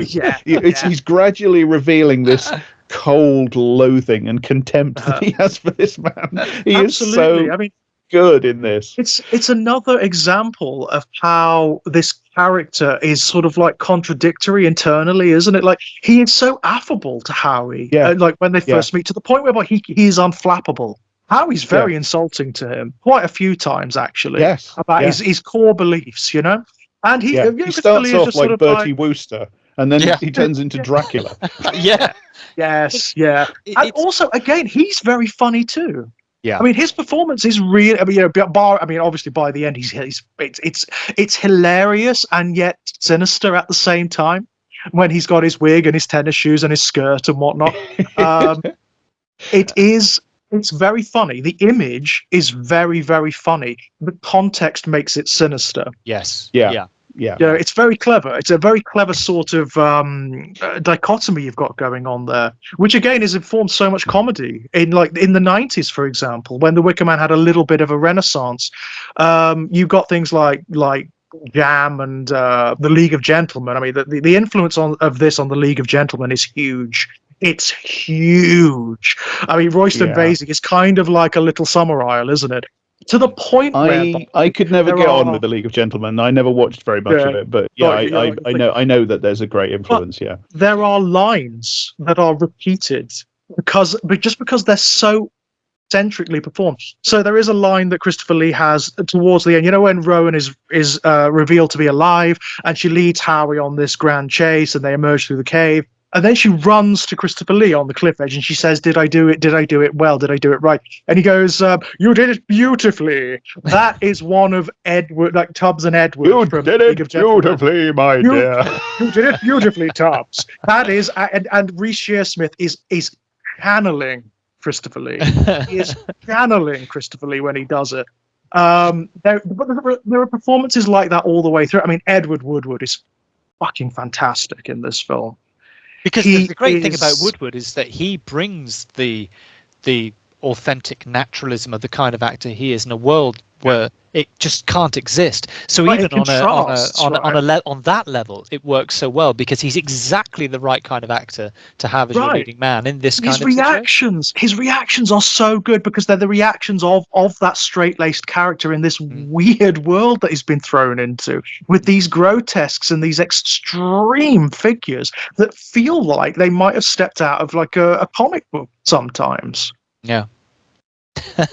It's honestly, I mean, I am consistently in awe of it. I mean, if you're talking about performances, I did find it quite funny, and you'll have to forgive me for being a terrible nerd on this, but I just kept thinking it's entirely right that Lindsay Kemp and Britt Eklund are here, because obviously Kemp effectively was the midwife of David Bowie. I mean, he was David Bowie's he was David Bowie's one-time lover, and he taught him mime and stagecraft, which he basically is one of the creators of Ziggy Stardust the year before this film, which was about the most shocking thing the Great Generation had to deal with since the war, really. This gender fluid, bisexual, promiscuous Martian prophet telling the kids that the world was coming to an end, and their world would be next. And of course, you've got Britt Eklund, who was Rod Stewart's beau at that time, and she represented, a real degree of sexual freedom that which actually makes her remarks about Christopher Lee and Edward Woodward rather funny as well, because they are men of a previous generation, and she complained that they neither looked nor commented on her body, and she thought that they were both rather dour. But actually, probably what was really happening was they were being gentlemen. they were giving her space. They were not standards. But there's that generational thing again. Because she's very squarely of that generation, and she's like, well, why are they not interested in me? And that's so interesting because that echoes the dynamic between Willow and Howie, right? Totally, yeah. I mean, I love. I mean, this is something I noticed this time round. Actually, why is Lindsay Kemp in this film? He was the director of a mime company, for God's sake, who taught David Bowie and Kate Bush how to dance, and he's in this film. But it's perfect he's in this film because it leads this thing about is this the kind of is Glastonbury? Is this where everything is sort of free and in the wake of 1968, and there are caftans and Eastern religious symbols and animism, and it's Eden. It's a pre-lapse idyll, and then the script goes, no, it isn't. But it puts every signifier in. Britt Eklund, who at that time was the darling of that kind of early 70s rock and roll girl, who was also an actress and as they referred to them then, sex symbol. And you've got Lindsay Kemp, as I said, the midwife to Ziggy Stardust. It's nuts. I mean, he wasn't an actor. What's he doing in this film? It is absolutely brilliant because, that's a case of the fiction reflecting reality, reflecting fiction. Because she is, as in the extended cuts, the final cut and the director's cut, when you have that new opening scene for Christopher Lee when he turns up outside of her window, he says, "No, you are Aphrodite. You are the goddess of love." And that's what. It's not only what Willow is; it's what Britt Eklund is, right? Yeah. But unfortunately, again, it leads me back to that thing. And a similar thing happened to Midsummer. Well, of course, it was going to. They're mining the same. But is this? These films were accepted for part of the information they carried. A lot of people in the 70s who got into this film and established a cult around it did look upon it as a kind of pre-lapsarian, I guess, is wonderful idyllic Eden-esque thing, and they stuck it to the man, and it's like that's not what the film is saying, right? But it's really interesting how people. And I guess we all do it to a greater or lesser degree, unless we really sift through the information we're given. You grab at the bits that seem right to you. It can be difficult, but can't it's it? colossal with these two films, especially when you've got a film that's so consumed that's so obsessed with ideology and with cultures and conflicts between them. It's very hard not to find yourself sort of like being prey to your own biases. It's very hard not to do. I mean, as we discussed on the group chat, when they were marketing this film in the US, Christopher Lee and Robin Hardy took the film. They shipped it around the South. This is amazing. I mean, it's brilliant, isn't it? They shipped it around the South, and they actively took it to Christian evangelical churches because they didn't have to do this at all, but they were being kind of polite in an odd way, like gentlemanly, as you said. They wanted to know if it was going to upset people, if it was going to cause uproar. And what they discovered almost universally was that the evangelical Christian congregations of the time loved it. They loved it because to them, they're wrong on a number of levels, but to them it was Howie's story. It was the story of a Christian martyr. Well, it's a Christian as a victim, and that's all they want. That's all they want. The entirety. Right. Yeah. Yes. The people we're talking about, American evangelical Christians, that is their main get out from it, that feeling of being persecuted and victimhood. That is why they do it. That is why they are Christians. That's what they mean when they say that they are Christians. It's an expression of white privilege expressed as victimhood. So of course they love this because a white Christian is the victim based on a profound misunderstanding of the subject matter. Because if they understood, of course, because they're all fucking ignorant Philistines, the whole lot. Yeah, of course, they don't understand art. As we've discussed a million times, people of that ideological group of that bias do not understand how art works or what it is. They don't even understand that there's anything to understand. Well, exactly. One of the key lines from the film is the shopkeepers when she turns to Howie and says, "You don't even know the true meaning of sacrifice," and she's right. That's the payoff. Right. Yeah, and also just how I love how they're all more tolerant of Christianity than he is of them. I mean, that moment he basically talks to Miss Rose as if he's going to rat her out to the Inquisition or something, and he suddenly looks looks more archaic than any of them, despite their much older religion. But that taps into the end, as we've been saying, because when he starts to regress back through, it's because he was already there. That's the film's payoff for all the window dressing and the accoutrements and the signs of progression and tolerance. He was always that Old Testament tub thumping. Was always in there from the beginning. I mean, when Summerisle says about the parthenogenesis, the joke about that, which is a great moment, of course, when he rounds on him about that, about the Holy Ghost. He rags on him a bit, doesn't he? He's, born of a virgin. That's him going, you have to stop being so high and mighty, Mr. Sergeant Howie, because your religion has taken a shitload from mine. Absolutely. And also, I mean, another thing is that this is very difficult to get a beat on, but even when they're burning him alive, it's not out of hatred. No. It's really strange, isn't it? It's not because they hate him for his beliefs at all. They don't. I don't think there's. They just if we do this and we really believe it, even though we might not totally believe it, that it's expedient and this is how this might work. Yeah, it's completely fun. Yeah, it's without malice. It's oddly they believe it. They believe it. I always say this: people sincerely and passionately believe the things that it's in their interest to believe. They believe it because they think it's in their interest to believe it. They think it's going to make the crops come back. What would make a very interesting follow-up to the Wicker Man is like Summerisle, like a decade on, when everything has failed and everybody, most people have moved on. What has become of Summerisle there? Well, Summerisle would have been put in the Wicker Man next year, and would have gone in willingly. That's a really interesting noise, isn't it? Because Howie says that when he's trying to bargain for his life, he says, apparently out of nowhere, if your crops fail again, only Lord Summerisle will do as a sacrifice. Well, that just sort of comes out of nowhere. And the interesting thing is that almost by accident, he's obviously hit it because Lord Summerisle doesn't say no. He says, no, the crops won't fail. So he's right, isn't he? He's right. That is what they will do. You would have to begin the film with like photographs of Lee as Lord Summerisle. It just comes up like, what happened to Lord Summerisle? Well, what happened to Lord Summerisle? He gave himself for a bumper crop. I mean, it's the only time. Again, it's Christopher Lee's amazing performance. It's the only time you see him shaken for a split second. Split second, he looked like fuck. If you do a sequel and you go back to Summerisle now, it's all just Starbucks and mobile phone shops, except that there's loads of Wicker Man themed, heritage stuff. The island is privately owned by some American industrialist, right? There's a golf course, That's what it's got to be. It's a golf course. Yeah, Trump golf course, Right.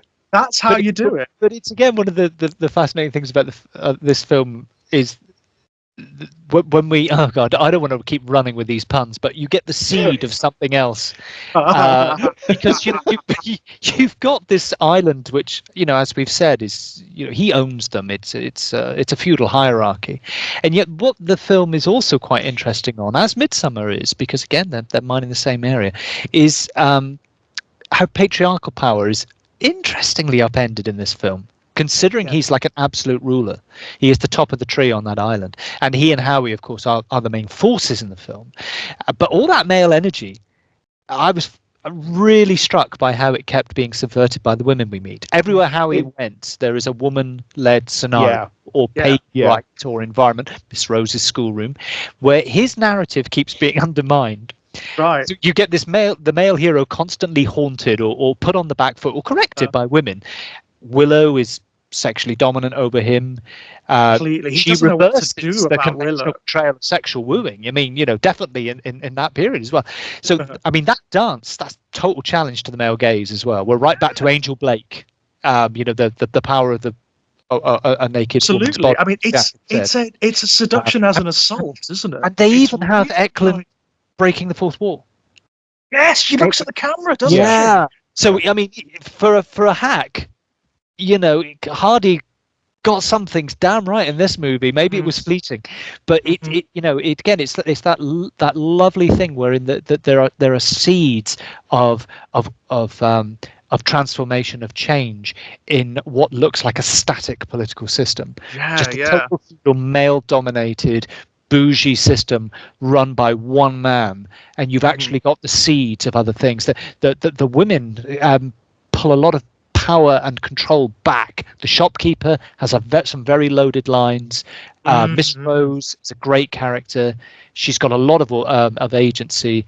Willow, you can see the potential for negation within that society, which is I think at the very end. You have Summerisle obviously making the running at the very end, the final confrontation with Howie. But all the way through those final sequences, Summerisle is flanked by that triumvirate of women. Willow, Miss Rose, and the librarian. Oh, moon goddesses. And the triune goddesses. And there is I don't know if it's just me reading into it, just putting it in there entirely myself, but there is a feeling, isn't there, that you could just take him out. He's not really needed. There is that feeling. They are actually. That's why I think that if you did have the next year, it's him to go, because they could just have it. They could run their things. Not to defend the 2006 remake, because it is A, an extremely bad film, and B, intensely reactionary in the way it reconfigures the story by making the island into a matriarchy with a sort of a queen bee hive. But the original film kind of does suggest that. It does in a much more subtle fashion. Yes, it does. You even have that second encounter between Howie and Summerisle when, after he's dug up Rowan's coffin and he throws the rabbit before them, and the school teacher is there, and the school teacher is just in Summerisle's abode, and she's just there. She's just lounging. You get the impression she has power there. Even in the it's schoolroom, really interesting. It's the school girls who take the focus, not boys. Yes. And the lines about the beetle are from the school. The beetle, who trolls him with the. And I love that. I'm always struck by this. It's like he gets so angry with her, and he doesn't do anything about it. He doesn't save the beetle. No. I mean, of course, that's just foreshadowing, really. He is that beetle. You can remove all of the pagan stuff. You can actually ignore all of the pagan stuff when it comes to Howie interacting with women, because he doesn't know how to do it. Has a clue. Because he regards women as alien. Yeah. Largely, because of his religion, because of his morality, but also just because of who he is. Look at the way he just goes over to that blackboard and just rubs out her lesson for the day without checking anything with her. But it's so pointed because it's her domain. It's Miss Rose's classroom, and I mean, this is before there's even any sort of real conflict between them as well. He just goes over and just takes it off. And he is just being an arse, and that's because he's reverting to aggression, because that's the only thing he knows how to do. He's in a room full of young women and he's scared. He's on the back foot. Attractive woman, right? He doesn't know what to do, so he does what men in that situation very often do. He reverts to aggression and authority. Plays of asserts physical authority. Now his interactions with Willow are really interesting because she is so dominant and he is so deferent. In the morning after the dance, after the failed seduction, he comes up to him and she just says, like, "Oh, I hoped you'd come to me last evening." And he's not nasty to her. He actually says he's actually really quite pleasant to her. He says, it's nothing personal. I just don't believe in it. And he's very quiet and he's very deferent, and it's so fascinating. It's just so interesting. And talking of Lindsay Kemp, in the interactions between him and Britt Eklund, there is the distinct feeling that although, he's the landlord and she's the landlord's daughter, she's kind of in charge there, isn't she? Yeah. Totally. That's her world. Even the way Lord, and I love the scene that's been restored with Lord Summerisle coming to her, because he is underneath her window. He is below her, and the way it is shot and everything, and she is something else. She is Aphrodite. I think it's implied in that scene that she is the person who initiates all the young men of the island into sex. That's exactly it. I think that's first protocol. I think that's it. Absolutely. That's her role, isn't it? And it's interesting because the way Britt Ekland plays it, she doesn't seem to be very unhappy in it either. No, she's fine with it. It's her position of power. It's her position of material power. Again, that's where that's her material situation. It's how she exercises the control in the society that she has. Yeah. If the film has a flaw, and I think there are some flaws in there are places where the dialogue is a bit too expository and a bit too lampshady, particularly as you get on. There's a bit where you have Howie's sort of mental voiceover. Oh, they're going to sacrifice Ro, and it's a bit too heavy-handed. And I think what the biggest flaw in the film is probably that they fail to establish strongly enough that Howie is attracted to Willow.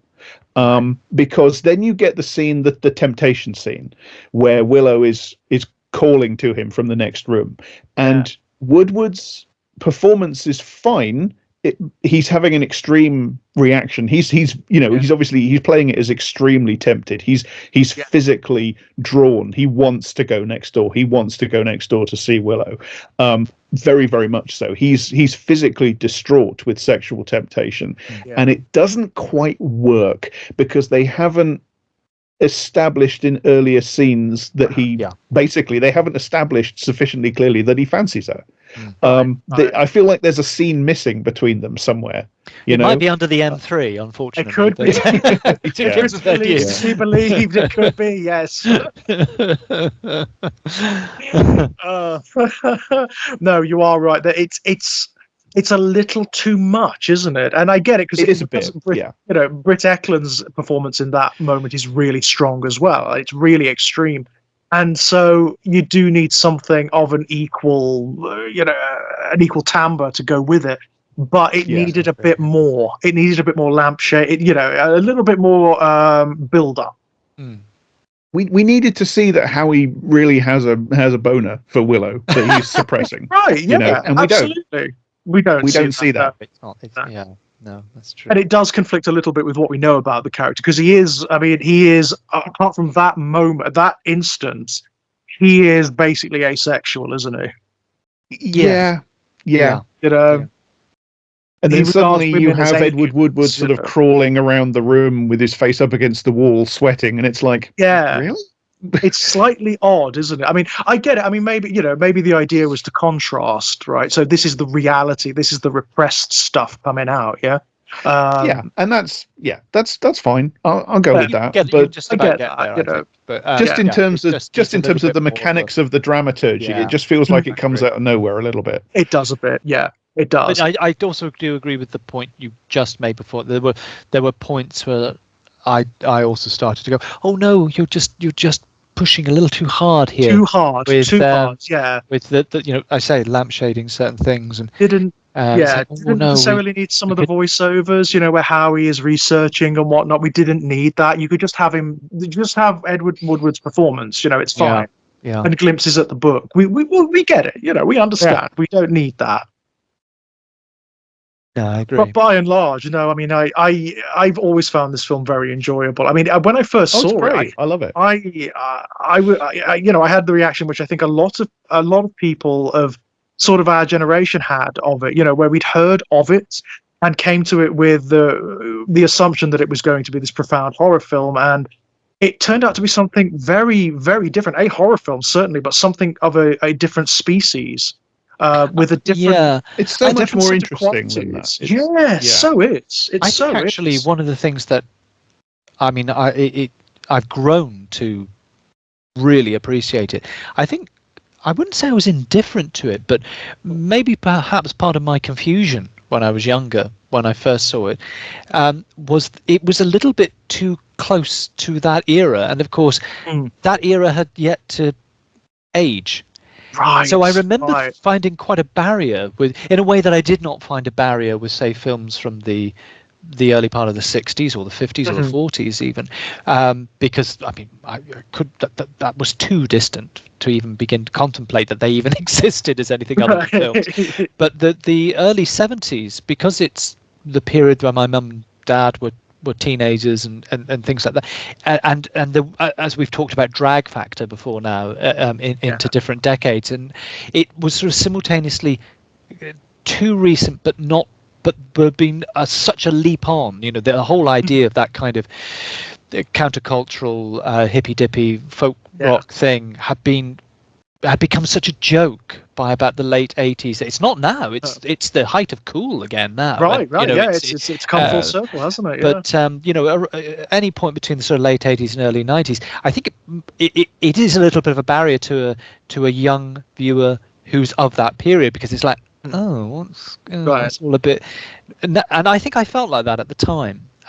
So I sort of got into it as it went through, and then of course being quite staggered by the ending, because I didn't know the ending when I first saw it. But now with that much greater distance, 50 years on the early 70s, it feels incredibly vital and actually sort of aesthetically cool. But to be of the generation that I am, that whole thing had taken such a beating around that point, because we were post-punk and we were well into the 80s, and horror was more visceral, and it was more urban, it was more industrial, it was more dystopian. So it was an odd film to watch. It didn't seem old enough yet, I think. That's interesting. And I suppose as well, folk horror was not, whereas Satan's Claw did, because it was pushing back to the century it's pushing back to, whereas obviously Wicker Man is a contemporaneous film. It is, of course, 1973, and it's made in 1973.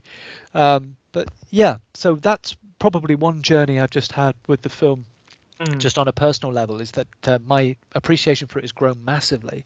But I think that's probably why, is because when I first saw it, it was just that slight, it's a film about. Also, I mean, like, contextually, it's become so influential in the DNA, not only of horror, but in lots of different forms of media. As I say, comedy, it's huge in comedy. But it's become an artifact. It's become this very interesting artifact. You can sort of use it to understand work that was produced in the 90s and in the 80s. And that's really, I find that fascinating as well. And in a way, I'm glad that one of the things about the rewatch is that it does have legs in and of itself, because I think the problem with the Wicker Man, it almost becomes, for the genre, that Citizen Kane becomes we've discussed cinema with a big C. It's just too monumental. It's monumental, and therefore people won't watch it. Or they it's very difficult to know how to come at it. When something is so, I mean, I've said before, even on this podcast, the best thing that ever happened to Citizen Kane was the 3 years when it was voted the second best film of all time. Because I think people actually watched it then. I really genuinely think people went, I might watch that now. Whereas as long as it was there's that fear of not liking it, isn't there, or not understanding? Well, I think also it's a sort of monumentalism. It's like, what? And that's it. There's that sense of, like, especially if you're like a horror fan, for example, there's that feeling.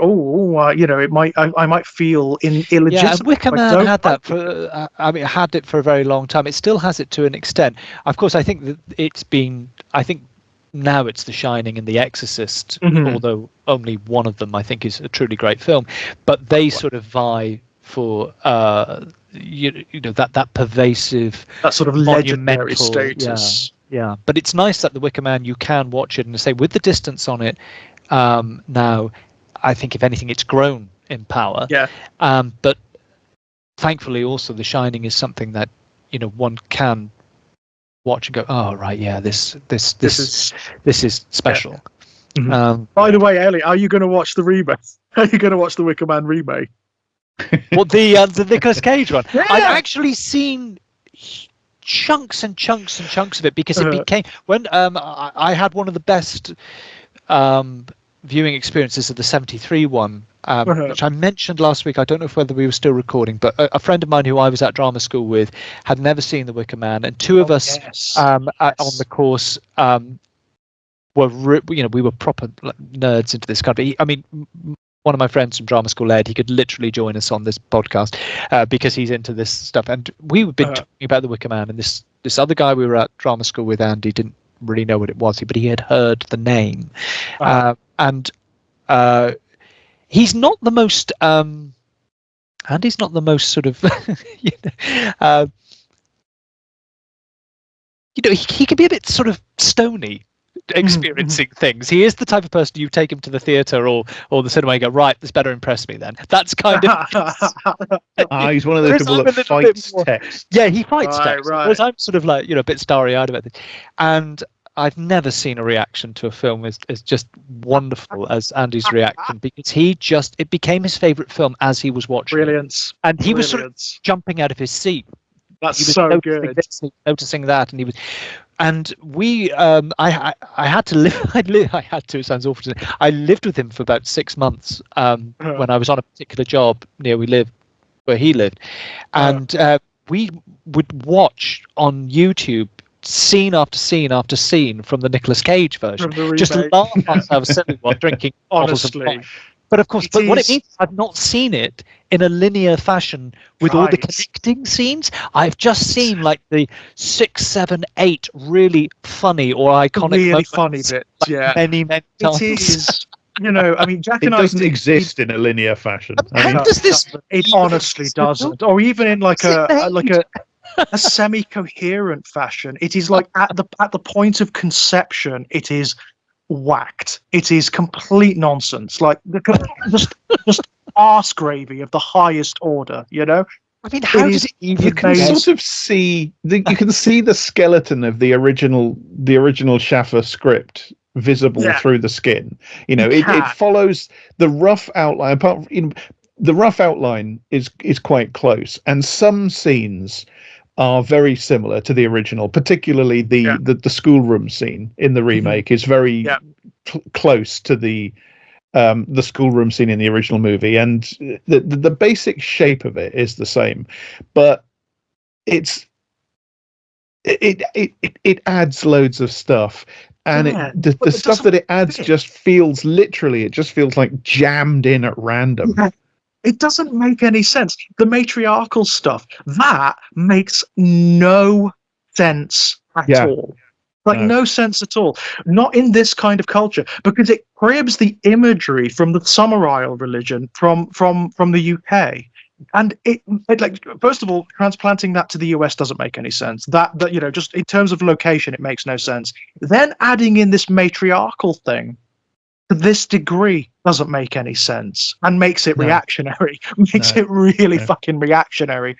This is a film that doesn't like women, that has a real problem with women. It's basically like it's an incel horror, isn't it? Ultimately, this is Misogyny, the movie. This hates women.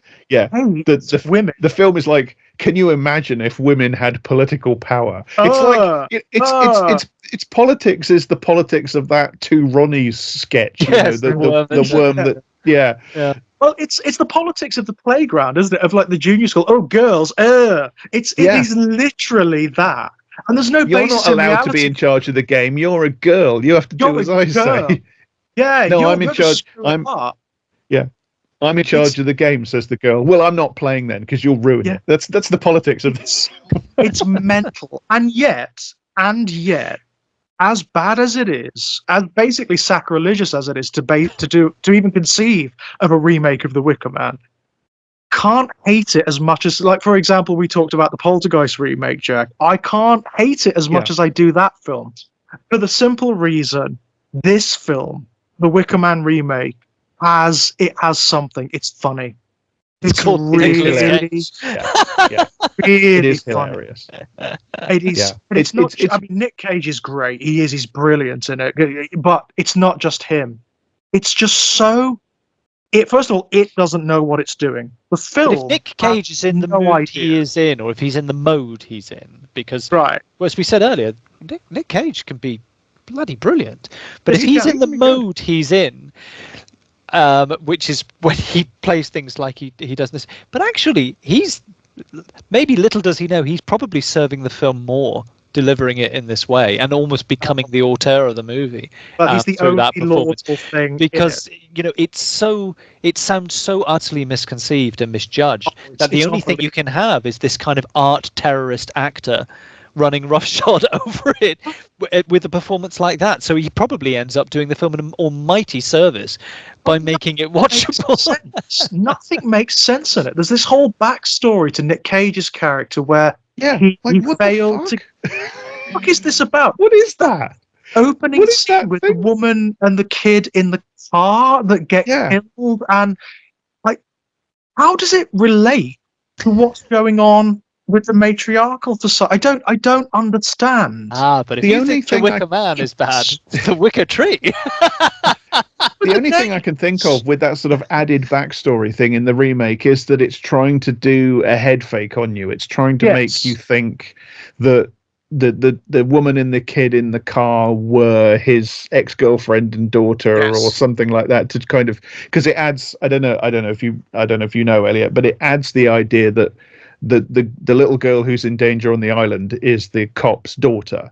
So one of the Willow character on the island becomes his ex-girlfriend and stuff like that. And actually, this is my controversial theory about the remake, because what the remake has is it has the idea of people from the island being sent out into the rest of the world, into American society, to lure men into impregnating them so that they have babies, so that they can then lure. Because women are evil, scheming harlots, and they're basically the plan from the matriarchy's. Yeah, the matriarchy's plan is they send girls from the island out to ensnare men and get them pregnant, and then they take the babies away from the men, and then they lure the men back to the island in order to burn them in wicker men because women are evil. And the film implies that this is something that they do a lot, because it ends with like a sting sequence where one of the young women from the island that we've seen after Nick Cage is burned in a Wicker Man, we see her out in a nightclub and meeting young men and sort of smiling evilly, So, and my controversial theory about that is that as bad as this film is, I think that's a direct influence on Ari Aster, because that's what happens in Midsummer. That's what happens in Midsummer, but it's just inverted, isn't it? It's a guy that, anybody can be sent out from the Haga and snare. The Haga community sends their young people out into the world to meet young people from the outside and bring them back, to lure them back to the community. Yeah, it does happen, yeah. I mean, it's so just this hack, embarrassing, ludicrous remake did actually to some extent influence a movie that I think is a masterpiece. Yeah, but it's interesting you mentioned that as well, because one of the things, it just popped into my head. I did read comments from both Schaffer and Hardy. This ties in with Aster, of how conscious they were about the links between Nazism and cultism, and they were explicit about the Wicker Man involving those very notions. But Hardy was talking about, Hitler brought back the paganistic feasts, and Schaffer saying that as far as he was concerned, there is a strong fascistic line in the movie that he is drawing specifically on that as well, and making that link. Okay. It just occurred to me. I can't remember off the top of my head, but when I was just sort of looking around the wiki links and so on to the Wicker Man 73, I found these quotes by both of them. I thought, that's interesting, because that really does bring us in with Aster as this being an explicit thought in the minds of the various filmmakers, rather than just than just something that was floating, Yeah, I mean, it's very clear in Aster, because of the symbolism and the dialogue, but it's not so keenly felt in Wicker Man. But it's interesting to find that they're very specific about it, Hardy and Schaffer. It's interesting because that means that it's basically, but given the influence of the Wicker Man, not only on Midsummer, but in just not folk horror in general, over the last 3 decades or so, it means that is almost become like an innate theme of folk horror. Yeah. So interesting. Yeah, it really struck me when I read it. I thought, there, I've got 2 quotes there, so that's great. That really cements that in with what is, a descendant. Well, I suppose probably the most significant descendant. That is one of the things about the Wicker Man, isn't it? I mean, it is a bit intimidating to take on, because it is like Alien, like like Dracula, like any of the really great, immense horror films. It's become an urtext, hasn't it? Its DNA is everywhere. It's in everything.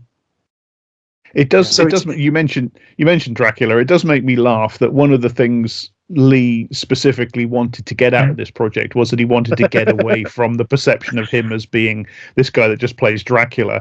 And there is a strange way in which this film it has him just playing Dracula again, because it has the Lord in his castle in a remote with his three brides area with his three brides, and he lures a young man from civilization to come to him so that he can renew his life by consuming him in some way. Lord Summerisle kind of is Dracula. Kind of is Drac, isn't he? Yeah, it's the Count, right? And of course, the other other thing, escape. Poor Chris Lee just cannot fucking escape. And of course, the other thing he is, and I've got to give Mr. Jack Graham full credit for this, and it did make me laugh, is he is also Francisco Scaramanga, because this is a film set on an island where he's in a place in Brit Eklund, and the hero arrives by biplane, just as in The Man with the Golden Gun with Roger Moore and Christopher Lee and Brit Eklund. The Man with the Golden Gun, the bad guy in that, Scaramanga, he's trying to harness the power of the sun to make his laser beam. The power of the sun, yeah. And it's all about, as you say, running down a fuel, energy crisis, all those things that were about the 70s. And instead of Edward Woodward, it's Roger Moore. But Chris. He does seem to have struggled against that legacy, doesn't he? For a brief, for quite a long time during his career, he struggled against that legacy. I do think he kind of made peace with it towards the end. You mean with Dracula? Yeah. I think towards the end he kind of made peace with it, but even it's interesting though, because he gives a different kind of performance, but also a very. I did a podcast a few years ago with Kit Power, our mutual friend, and some other our mutual friends, which was brilliantly titled Human Bondage, which is they were just going through the classic James Bond films, and I was asked to go on the Man with the Golden Gun episode, and Christopher Lee in that movie does a variation on the performance that he does in The Wicker Man. He does different things, but it's this thing that you get the sense with Lee in both movies that he's been unleashed somewhat from what he had to do at Bray for Hammer Studios, not just as Dracula, but even all the other parts he played, as in The Devil Rides Out and so on. Of course, he's got all this joie de vivre. He is so gleeful, and he allows himself to go slightly over the top as well, which is not really his thing. I mean, he aims for understated at least. Yes, he's quite stentorian, isn't he? For someone with that voice and that physical presence to try and be an understated actor is quite an endeavour. But in both as Francisco Scaramanga and as Lord Summerisle, there is a real glee to the actual performance. I mean, when the way he deals with Howie and the way Scaramanga deals with Bond are very similar. They're not a million miles apart. And then there's also a sort of grudging like of them as well. But it's just the way he takes them both men around the island. Now let me show you my this part of the island, Mr. Bond. Let me show you this part of the island, Sergeant. They have that same sort of absolute joy, and you feel like Christopher Lee finally got to play joy in these two roles. Yeah, it's true. You can tell there is something, isn't there? He's really having a blast playing Lord Summerisle. He's very enthusiastic. There's an appreciation for the projects in him, and it's really quite profound. He's down very to waving his fee, for heaven's sake, So that's how much he was behind it. One of the other films that he was very, very proud of that he did late in life was a biopic of the Indian politician Jinnah. Yes. I think there's a weird connection in the fact that both these characters are people who believe things. Yeah. Lee, if you think about it, he spent a huge amount of his career playing characters who didn't really have that kind of content. Dracula doesn't believe anything. No. Frankenstein's monster doesn't believe anything. But when you give Christopher Lee the chance to play somebody who believes something, who has real beliefs, as in the Wicker Man, and also his best performance for Hammer, The Devil Rides Out. Yeah. He comes alive. he comes alive with passion. Yeah.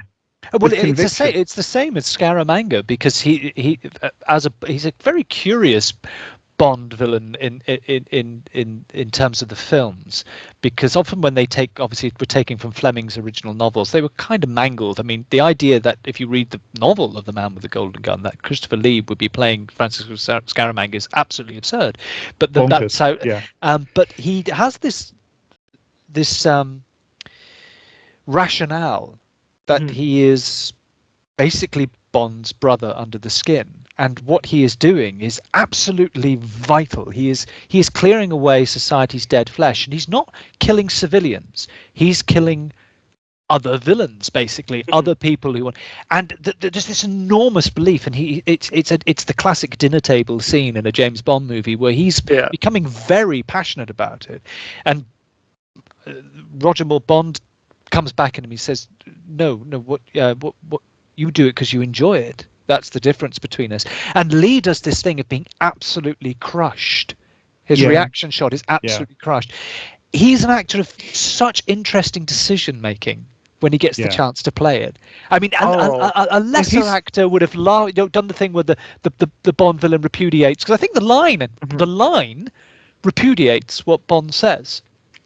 And then there's a threat, but he sandwiches in between Bond's rebuttal and his rejoinder in the script. He sandwiches this reaction shot of all the glee goes off his face, and he looks like he's been embarrassed in front of Britt Eklund. Yeah, it's a fantastic decision. And that was his qualities as an actor. But he needed those parts of where they were people who believed in things. But you're absolutely right about The Devil Rides Out. It's because so really good. that's a on paper you'd think that was a Cushing role. If anyone was going to be cast in that, it was Cushing. Yeah.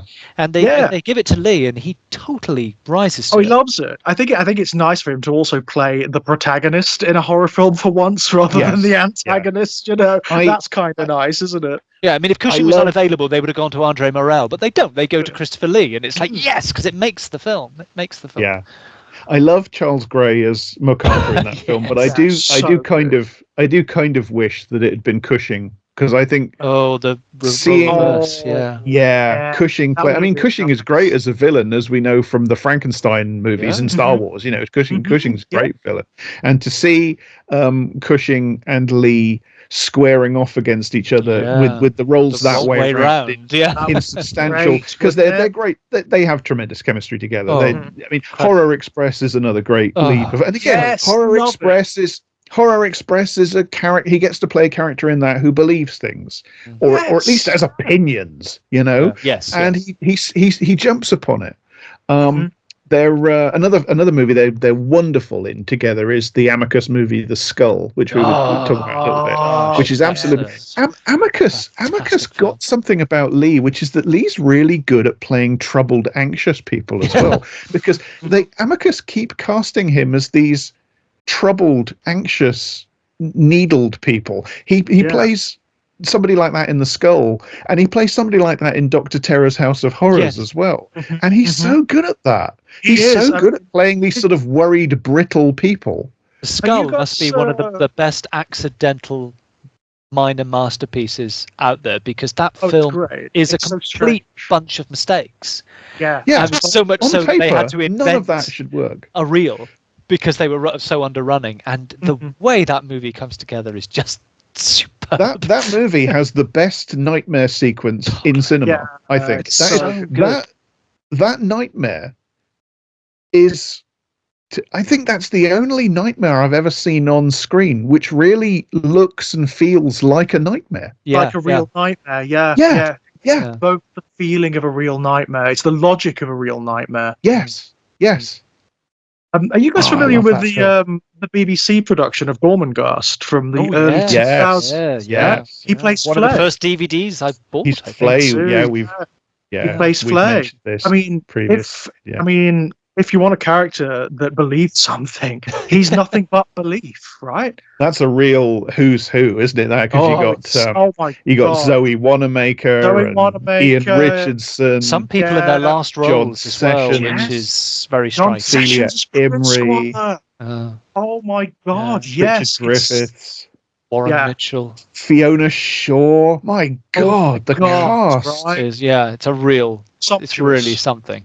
Absolutely sumptuous, and he is brilliant as Flay. He is Yeah. absolutely brilliant because he gets the sort of stentorian quality of the character, which he does have, but the vulnerability too. But yeah, again, it's an anxious character, isn't it? Yeah, Flay is worried, and He is you know, he's worried kind of about Gormenghast. He sees himself as the keeper, as the man who's got to keep it together. And but the way Lee plays him, it's like he plays him as somebody who knows something is deeply wrong, but he doesn't quite understand what it is. He can't see it. He can't work it out. He's intelligent enough to know something is deeply wrong. He's not intelligent enough to actually deduce what it is, and he can't articulate what it is that's going wrong. So he spends the entire production with this sort of, pent up, confused anxiety. And again, he's so good at that. He's so good. I mean, there's a bit in it that absolutely broke my heart. It's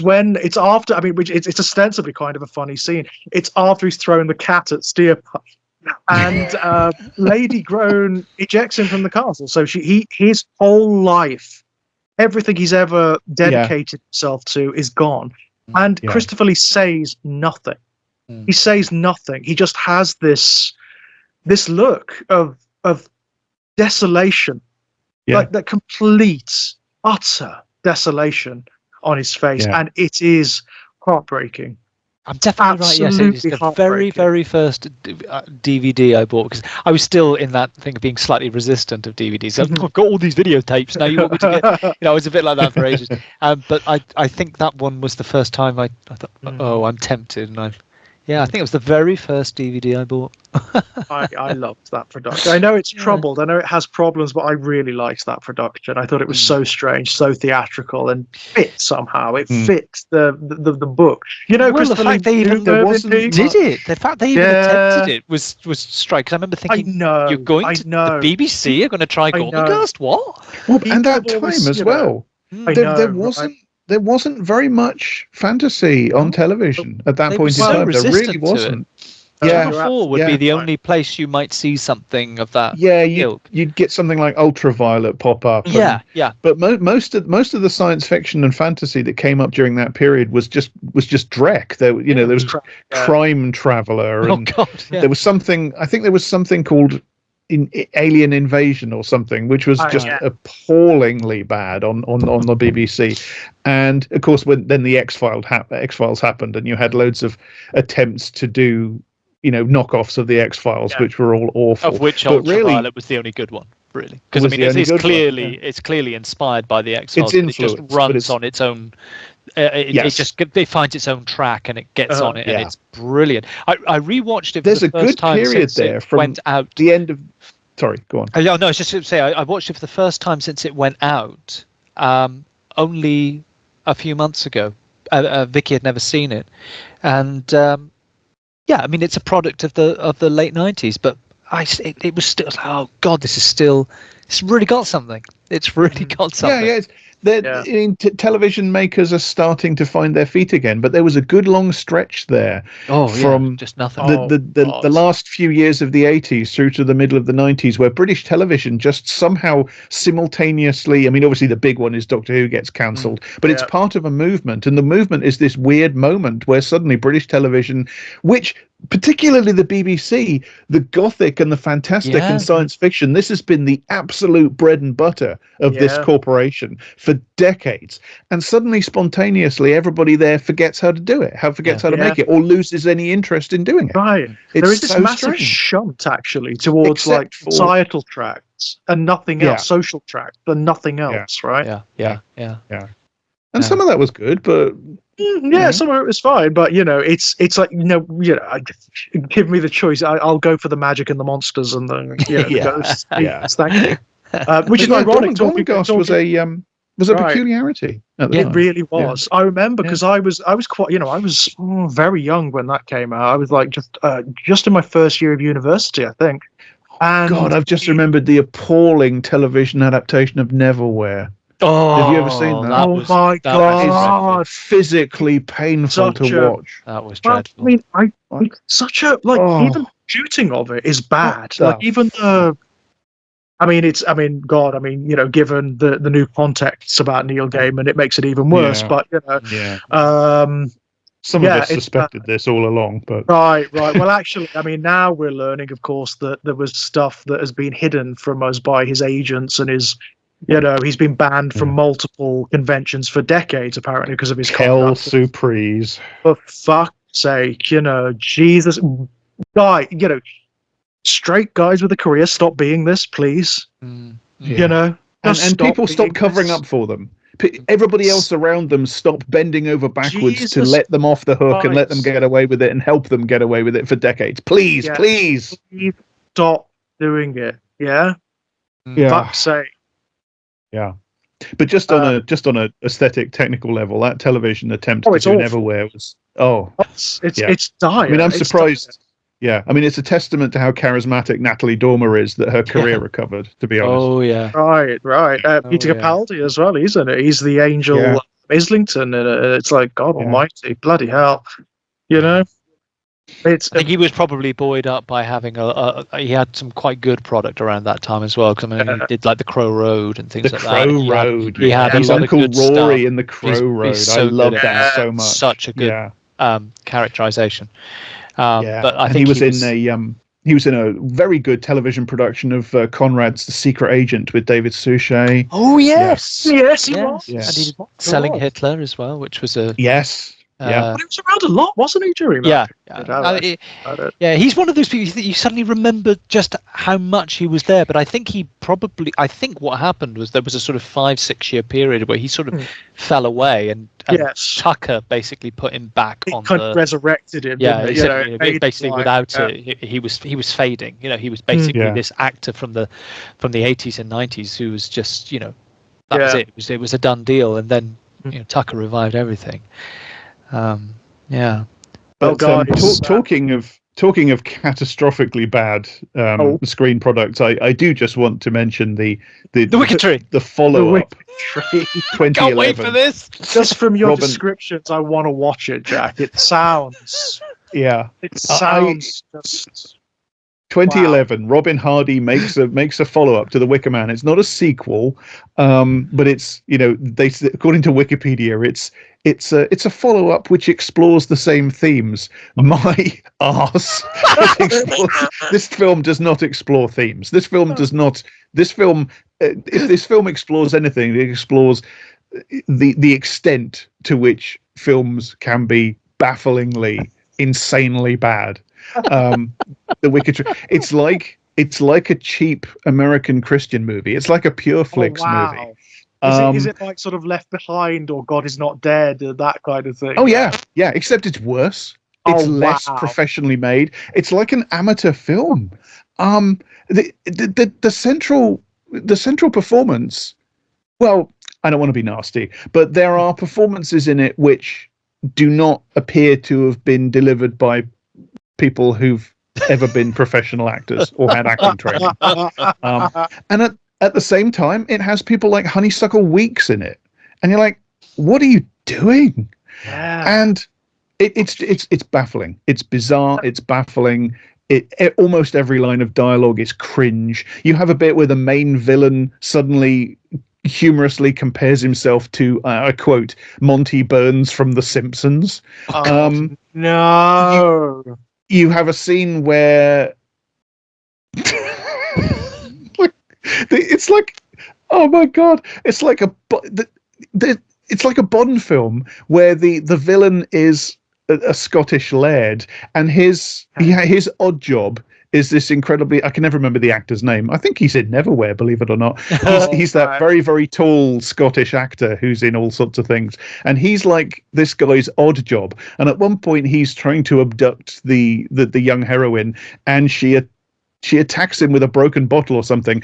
And she sticks it up his kilt. So you have a scene later on where he's lying on a table in a kitchen with his kilt lifted up, while this woman who's the cook in the castle she's under the hood fiddling with the engine. Oh my god! And she's saying, "Oh, she nearly severed one of your gooseberries." It's bizarre. It's absolutely insane. I don't know what anybody was thinking. Wow. A friend of mine. It's indescribable. Like, if you like bad movies, if you enjoy laughing at movies that are bad, you should watch The Wicker Tree. Well, I'm going to seek this out. This is resonating because the friend I was talking to earlier, not the one who had never seen The Wicker Man until we showed it him, but the other friend of mine who's like very nerdy about these things as I am. When we all graduated from drama school, he was he was the first to get a film. And so we were all very, very sort of excited for him. And it was like, wow. Yeah. Well, funnily enough, it was a folk horror movie. And he was cast in it, and it was shooting in northern France. And it was all about being lured but it was about being lured to a vineyard. And it was all about this sort of folk horror connection using it. And the film was called The Wine Dancers. And he said, this film was so cheap. It was so under the threshold of broadcastable, whatever the equivalent, distributable. He said, I was there. It was an international cast. I was there on the 4th day with the actor who I was in most scenes with, and we finished our something like our 14th scene together. So it was like going like the clappers because they had no money and everything. And he said to me, "Why do you keep calling me? I don't know. For the sake of argument, why do you keep calling me Pieter?" He said, "Well, that's your name, isn't it?" He said, "Yes, it's my name, the actor. That's not my..." And this friend of mine, Ed, went to his screenplay and went, "Look, that's the name." They'd put the actor's name into the script, not the characters. So, of course, Ed consequently learnt. Brilliant. And just thought, oh, well, it's an actor who has the same name as his character. That's not completely beyond the realms of possibility. Right. But then, he said, "Why didn't you say this on the first slate of the first take that we had 6 days ago?" Well, I thought you'd just get out of the habit. It's like, it's a film! But no one else noticed. No one else noticed. So it's in the film. And then there's this sudden switch where I'm now then referring to him by a different name. That's great. Only good thing about it was the fact that we had these guys who were trained circus guys who were doing all these kind of leaps and everything while wearing masks and jumping over fire and everything. And he said, but it quite possibly the worst film of all time. He said, I want to make sure that every copy is burnt or put under the M3 with the remains of the Wicker Man. So he said, it really was one of those careful what you wish for things. He said, it was, a film. It was folk horror.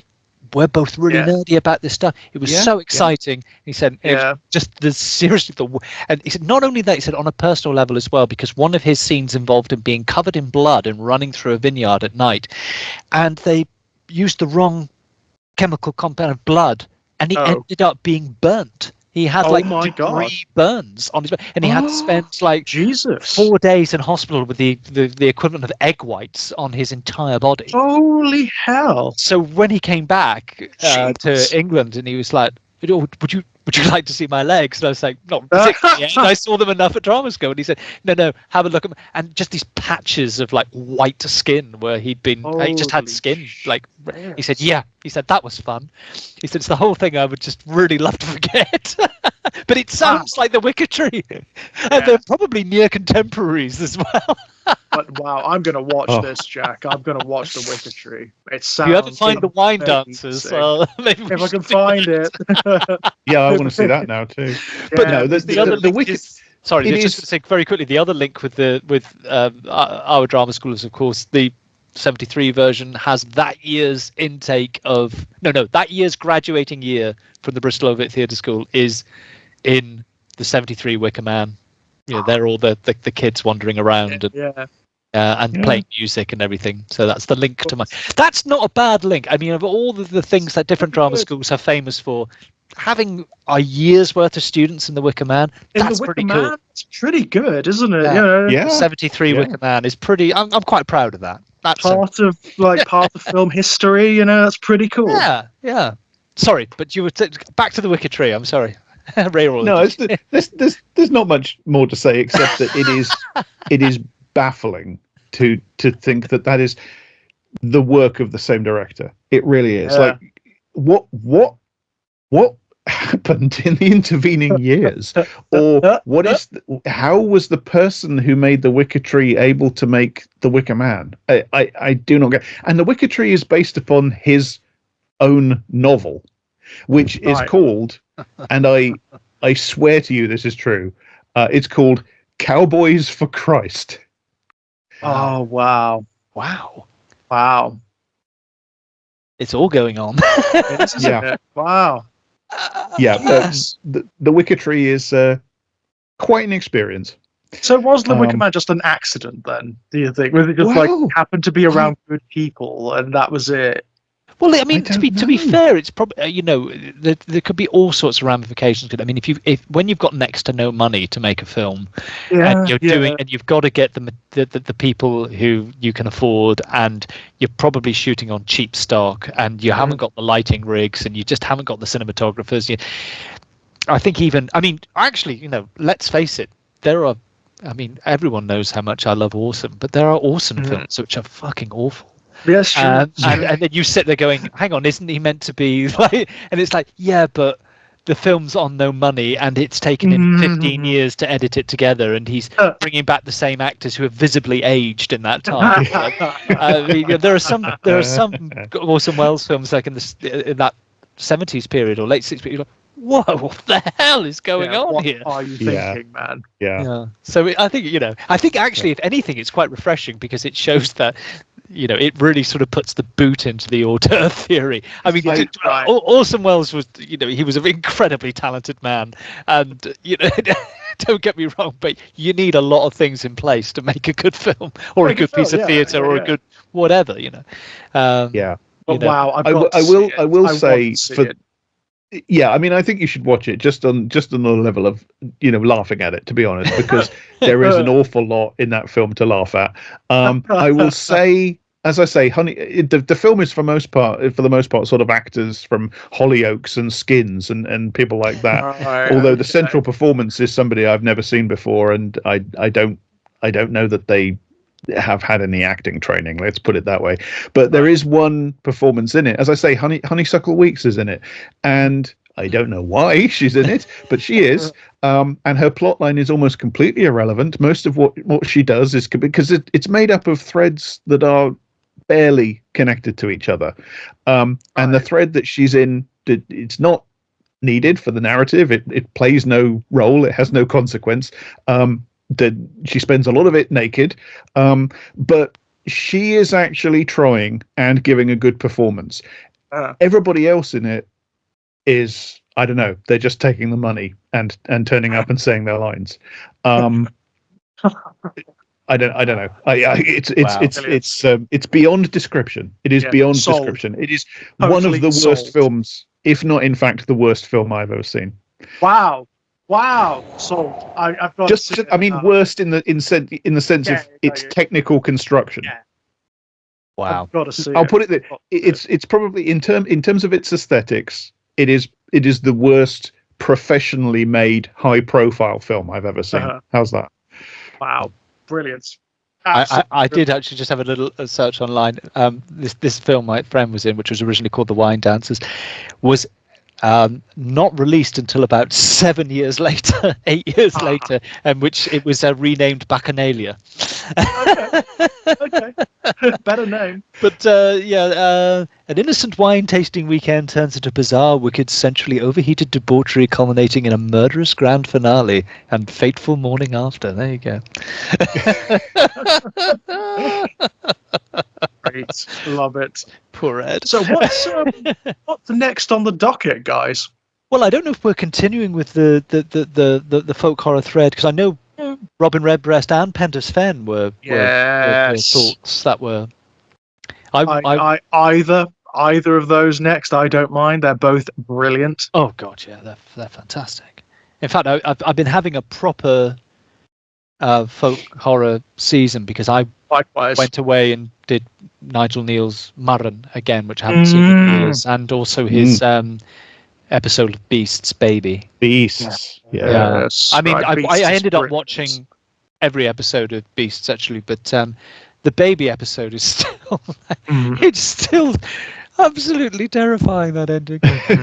And I freaked Vicky out because I was here last night and I actually put it on Blue Sky. My dog Marnie jumped up on me and she basically said, "You're here for the duration." And I have got a kind of sort of rocking chair, so I'm in the rocking chair and Vicky came in the room and the dog's next to me, sort of sprawled on my chest. I started going "Rrr, rrr, rrr," and she was like, don't do that, don't do it, it's too frightening. Doing the end of Beast's Baby. The divorce is coming soon. Likewise, to be honest, Elliot, I've been going through a lot of like British television from the 1970s. I've been watching Seasons of Fear as well, which isn't supernatural, but I watched a fantastic episode with Annette Crosby and Gemma Jones. I watched them in the morning, which had a proper kind of Hitchcockian twist on it, and it was great. And one of the wonderful things about it is that uncanny valley thing about it's all studio set, but they clearly needed to show the exterior of the building, so they just CSO'd, chroma keyed Gemma Jones onto a model, and it's really fucking eerie in the context of the program because everything else seems like it's a dream. So seeing her walking towards the door of what is basically a model that she's been seeing, and you can see the fringing because it's the 70s. Yeah, of course. It's really unsettling. It's like that works better than if they had actually gone, found a place, found the money, and taken her for one shot of her going. That is far better. Because it's really But as you say, the television of that period, 60s, 70s, 80s, is so chock full with this stuff. I mean, Murren is very strong as well. I mean, for television, really great. So it's like, then it just suddenly stops, as Jack said. It stops, doesn't it? Yeah, you're absolutely right. Yeah. But yeah, I'm up for either next. I mean, obviously we'll do both, but which one of them would you like to do next, guys? Robin Redbreast or Pendant's Fan? I don't think it really matters. So no, I mean, they're both fantastic pieces of work. Yeah, and they fit really well, actually, especially after The Wicker Man. And it was interesting because I suddenly realised that the actress in Robin Redbreast, the lead actress, is also the actress who does that fantastic speech in The Exorcism, which we were talking about with Clive Swift and but another very Dead good of Night, series. isn't it? It's a Dead of Night, which is. I've got the DVD set, the BFI DVD set. Yeah. Is there a DVD set? Oh, yeah, the BFI release exists, don't they?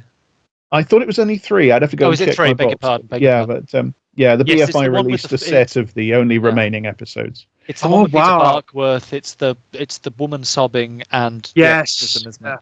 Yeah. A woman sobbing is amazing. Oh, incredible. Woman sobbing. Oh, that was incredible. I was bowled over by that. Yeah. Like we should talk about them as well. Yeah. Yes, I'm totally up. We could get an episode out of talking about those 3 episodes, the 3 surviving Dead of Nights. To be honest, I'd love to do that. Sort of do that on the end of this season. I think that'd be great. Yeah. Because actually, we've got a not that we need it, but we by doing the Stone Tape and Ghost Watch, we've already sort of moved, not stuck specifically to film. We've got a precedent. No, but which is great. But I would love to discuss them. As I say, when I watched A Woman Sobbing, I was just like, I can't believe this went there. I can't believe. it's funny. Somebody was talking about this on Blue Sky earlier today. They were talking about having, I think it was Mallory Moore was talking about having rewatched The Seventh Seal once again, and they were saying, if you made a movie about a blonde-haired, blue-eyed Crusader knight who comes back disillusioned with imperialism and Western civilization, you'd be accused of being, making woke propaganda and stuff. Yes. That really struck home with me, which is that if you go to the art of the past, particularly early and mid 20th century art, you find attitudes and ideas expressed of, sometimes anyway, a lot of the time, in fact, of a radicalism that today would get you accused of being like a degenerate woke communist propagandist if you put them into. Absolutely and true. A woman sobbing is a perfect example of that. That was produced as entertainment for the masses, so to speak. It's a mainstream show, right? Yeah, mainstream television for the mainstream viewers. And not only is it actually in parts genuinely eerie and scary to watch, in a way that a lot of supposed horror films today can only dream of being. But it's a radical feminist statement. It's really a furious radical feminist statement. Furious. It's totally unambiguous. It is. I mean, it's accusatory. It's powerfully accusatory. I mean, but that was one of the things that came through in Beast. Patriarchy makes women miserable. That's what it's one of the things that comes through in Beast when we were talking in our WhatsApp chat. I mean, for someone like Nigel Kneale as well, but this just goes to show how people's ideas were being reconstructed and altered. I mean, Nigel Kneale, it was a great writer though he was a proper old curmudgeon. He was a proper old Tory. And of the 6 episodes of Beasts, 5 are about women of different ages and different social position, different class and different experience, suffering at the hands of men. Some managing to redress that in some way, or seizing their gaze back or their agency back, and others failing tragically, but with a huge amounts of sympathy for them, with the exception of the last episode, which is about the psychological meltdown of a man, Bernard Horsfall, in one of the best pieces of non-glib meta drama I've seen, because it is about a man who plays a monster in films, and they're in the making of the film, and there's this wonderful moment where the monster costume, because the whole thing is slightly comedic, is deliberately pony, but because of what's happening to Bernard Horsfall, not only do the people in the thing start becoming scared of the costume, which is rubbish. It's like something out of a really cheap Doctor Who from the 1970s. But you yourself as the viewer start becoming scared of the prop as well. Yes, I remember because seeing everything that supported it's an incredible piece of television. It is really good, but it's the only one that's about a man. But it seems to have earned it because it's the last one. But again, all the others are about women. We talked about the Stone Tape. I mean, the Stone Tape is a ferocious critique of patriarchy. Totally. But it's interesting. I've got a lot of these figures. Kneale's one of them, and I know someone sort of quite dear to us is another one, which is Robert Holmes. These people who were conservative to the point of reactionary in so much of their politics, and then on strands of it, phenomenally by today's standards, radical. It's so fascinating. But yes, we'll do this, guys. We'll talk about these. Yeah, that'd be great. Cool. I think it'd be brilliant. I mean, just as a future project, Gormenghast, the BBC production. Yeah, why not? Well up for that. Brilliant. So I'd be very happy to do that. And Hannibal, we haven't forgotten you. No, we haven't. No, guys. Everyone listen, we haven't forgotten Hannibal. It's on hiatus. It's coming back after this season. Yeah, okay? Right, guys. Well, The Wicker Man. We've done the urtext folk horror, really. I mean, like the big one of the big ones, isn't it? And it was nice to come back to, and it was nice to come back to and realised I still thought it was a really good film. A few minor caveats, but still a really great film. Wow, I loved it. And also, it's got a slightly nostalgic thing for me. It reminds me of being a university and being 20 and like, consumptive and just wanting everything, It'll always have that for me, and like The Prisoner was rerun on Channel 4 in the early aughts, I believe, or the late 90s, which is when I first saw it. And the Prisoner, aside from its many virtues as a television series, will always have that lovely little charge of nostalgia. Actually, the Prisoner, there's kind of echoes of The Prisoner in The Wicker Man, isn't there? If you think about it. There's certainly that's really. Well, I said they were sort of there in Midsummer, and as Midsummer is a descendant from Wicker Man, of course there is. I mean, even in so many ways, actually. Genetic drift. Yeah. Right. Well, guys, before we go, is there anything you'd like to pimp out? I've got nothing as usual, so I will. Fair enough. Well, work has been incredibly dry. Not that anyone really wants to listen to my voice anymore. Anyway, all I'm doing is these rather boring the crops public will come back, seminars. Elliot. Yes, the crops will come back. They will. The assholes Especially will. if you make the right appreciations, What was that? To lure a policeman into a Wicker Man. Oh, yeah. I've got my. Right, I've got to remember this, so please someone jump in, because I've something just come up top of my head and I've lost it. So go ahead. Okay, I'll do my self promotion. I blog at Eruditorium Press. I'm currently in the middle of an ongoing series about the works of M.R. James and their television 70s adaptations. Actually, interestingly enough, I will get to that. You can get if I get it done in sufficiently in advance, you can get advance access to what I do at my Patreon for as little as $1 a month, and that also includes bonus episodes of the main big project of my time, which is the podcast I Don't Speak German, which I do with Daniel Harper, which is about Nazis and all that lovely sort of stuff. And I'm on Blue Sky at Times Carcass. Excellent. Links below, guys. Links below. Elliot, have you remembered? Well, it was two things. Yeah, but I mean, obviously, all the audiobooks I've ever done, they're available for at Jeff Bezos's place and on Audible.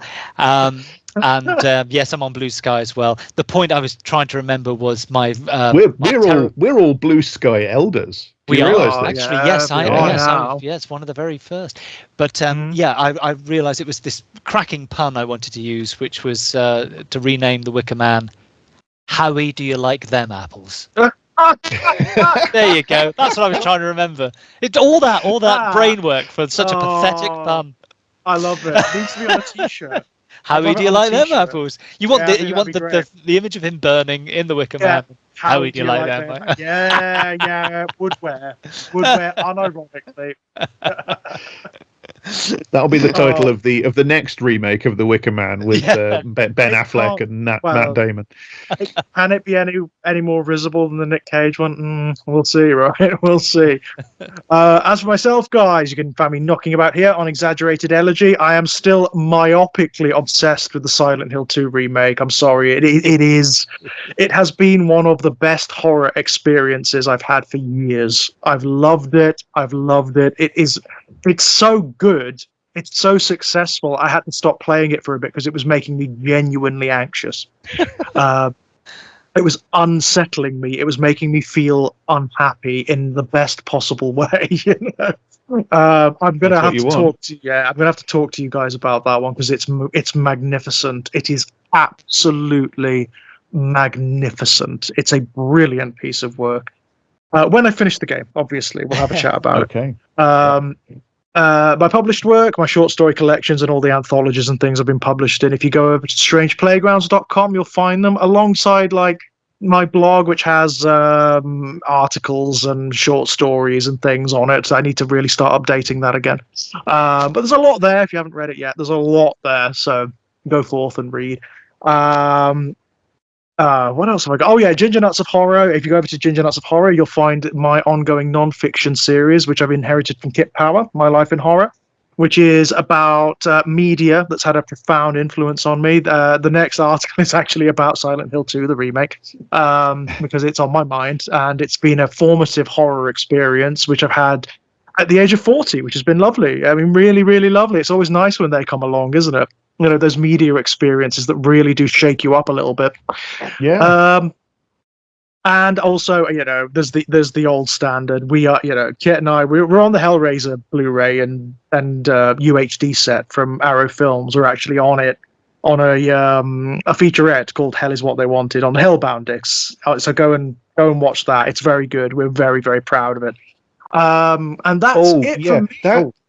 There was just one other thing I wanted to mention, which is that for this, I treated myself to the 4K Blu-ray of the restoration. Oh, and yes. It's wonderful, of course, but there was something a little sad about it, which is Elliot will know what I'm talking about when I say it's mind robber syndrome. There's a wonderful 1960s Doctor Who story called The Mind Robber. It's one of the best ones they ever made in the entire run of the classic series. And I first saw it in the early 90s when it was released on VHS, which was, it was very, very low effort back there. They would just sort of point a camera at a screen with the old film transfer recording on it and then bung that on a VHS. And so, and I was watching it on a very small television. So I wasn't watching it in a situation very far removed from the way it would originally have been seen, in terms of the grain of the picture. There's a sequence in that story where some of the people are supposed to be lost in a white void. Now, watching it on VHS on a tiny television, as a small child, well, not small child, I was about 13, it was a white void. Years later, they do the full restoration, they vidfire it, they digital remaster it, they release it on DVD. I watched the same sequence. Oh, look, there's the corner of the studio. I can see where the white wall joins the white floor, And Doctor Who does not benefit from vid firing or restoration. I'm sorry, there it is. It doesn't. I mean, not only like as you implied, because it's not anything like the authentic experience of someone watching it on 65-line televisions, but it's not on high enough budget, and it's not got the resources to warrant crystal clear quality. Watching the releases now, that all these digitally remastered, cleaned up, vid-fired DVD, Blu-ray releases of these old VHSs. Yeah, it does a bit. I mean, I buy the new ones, but I do long for the old VHSs. Likewise, but it's watching these old 60s and 70s stories in this new format.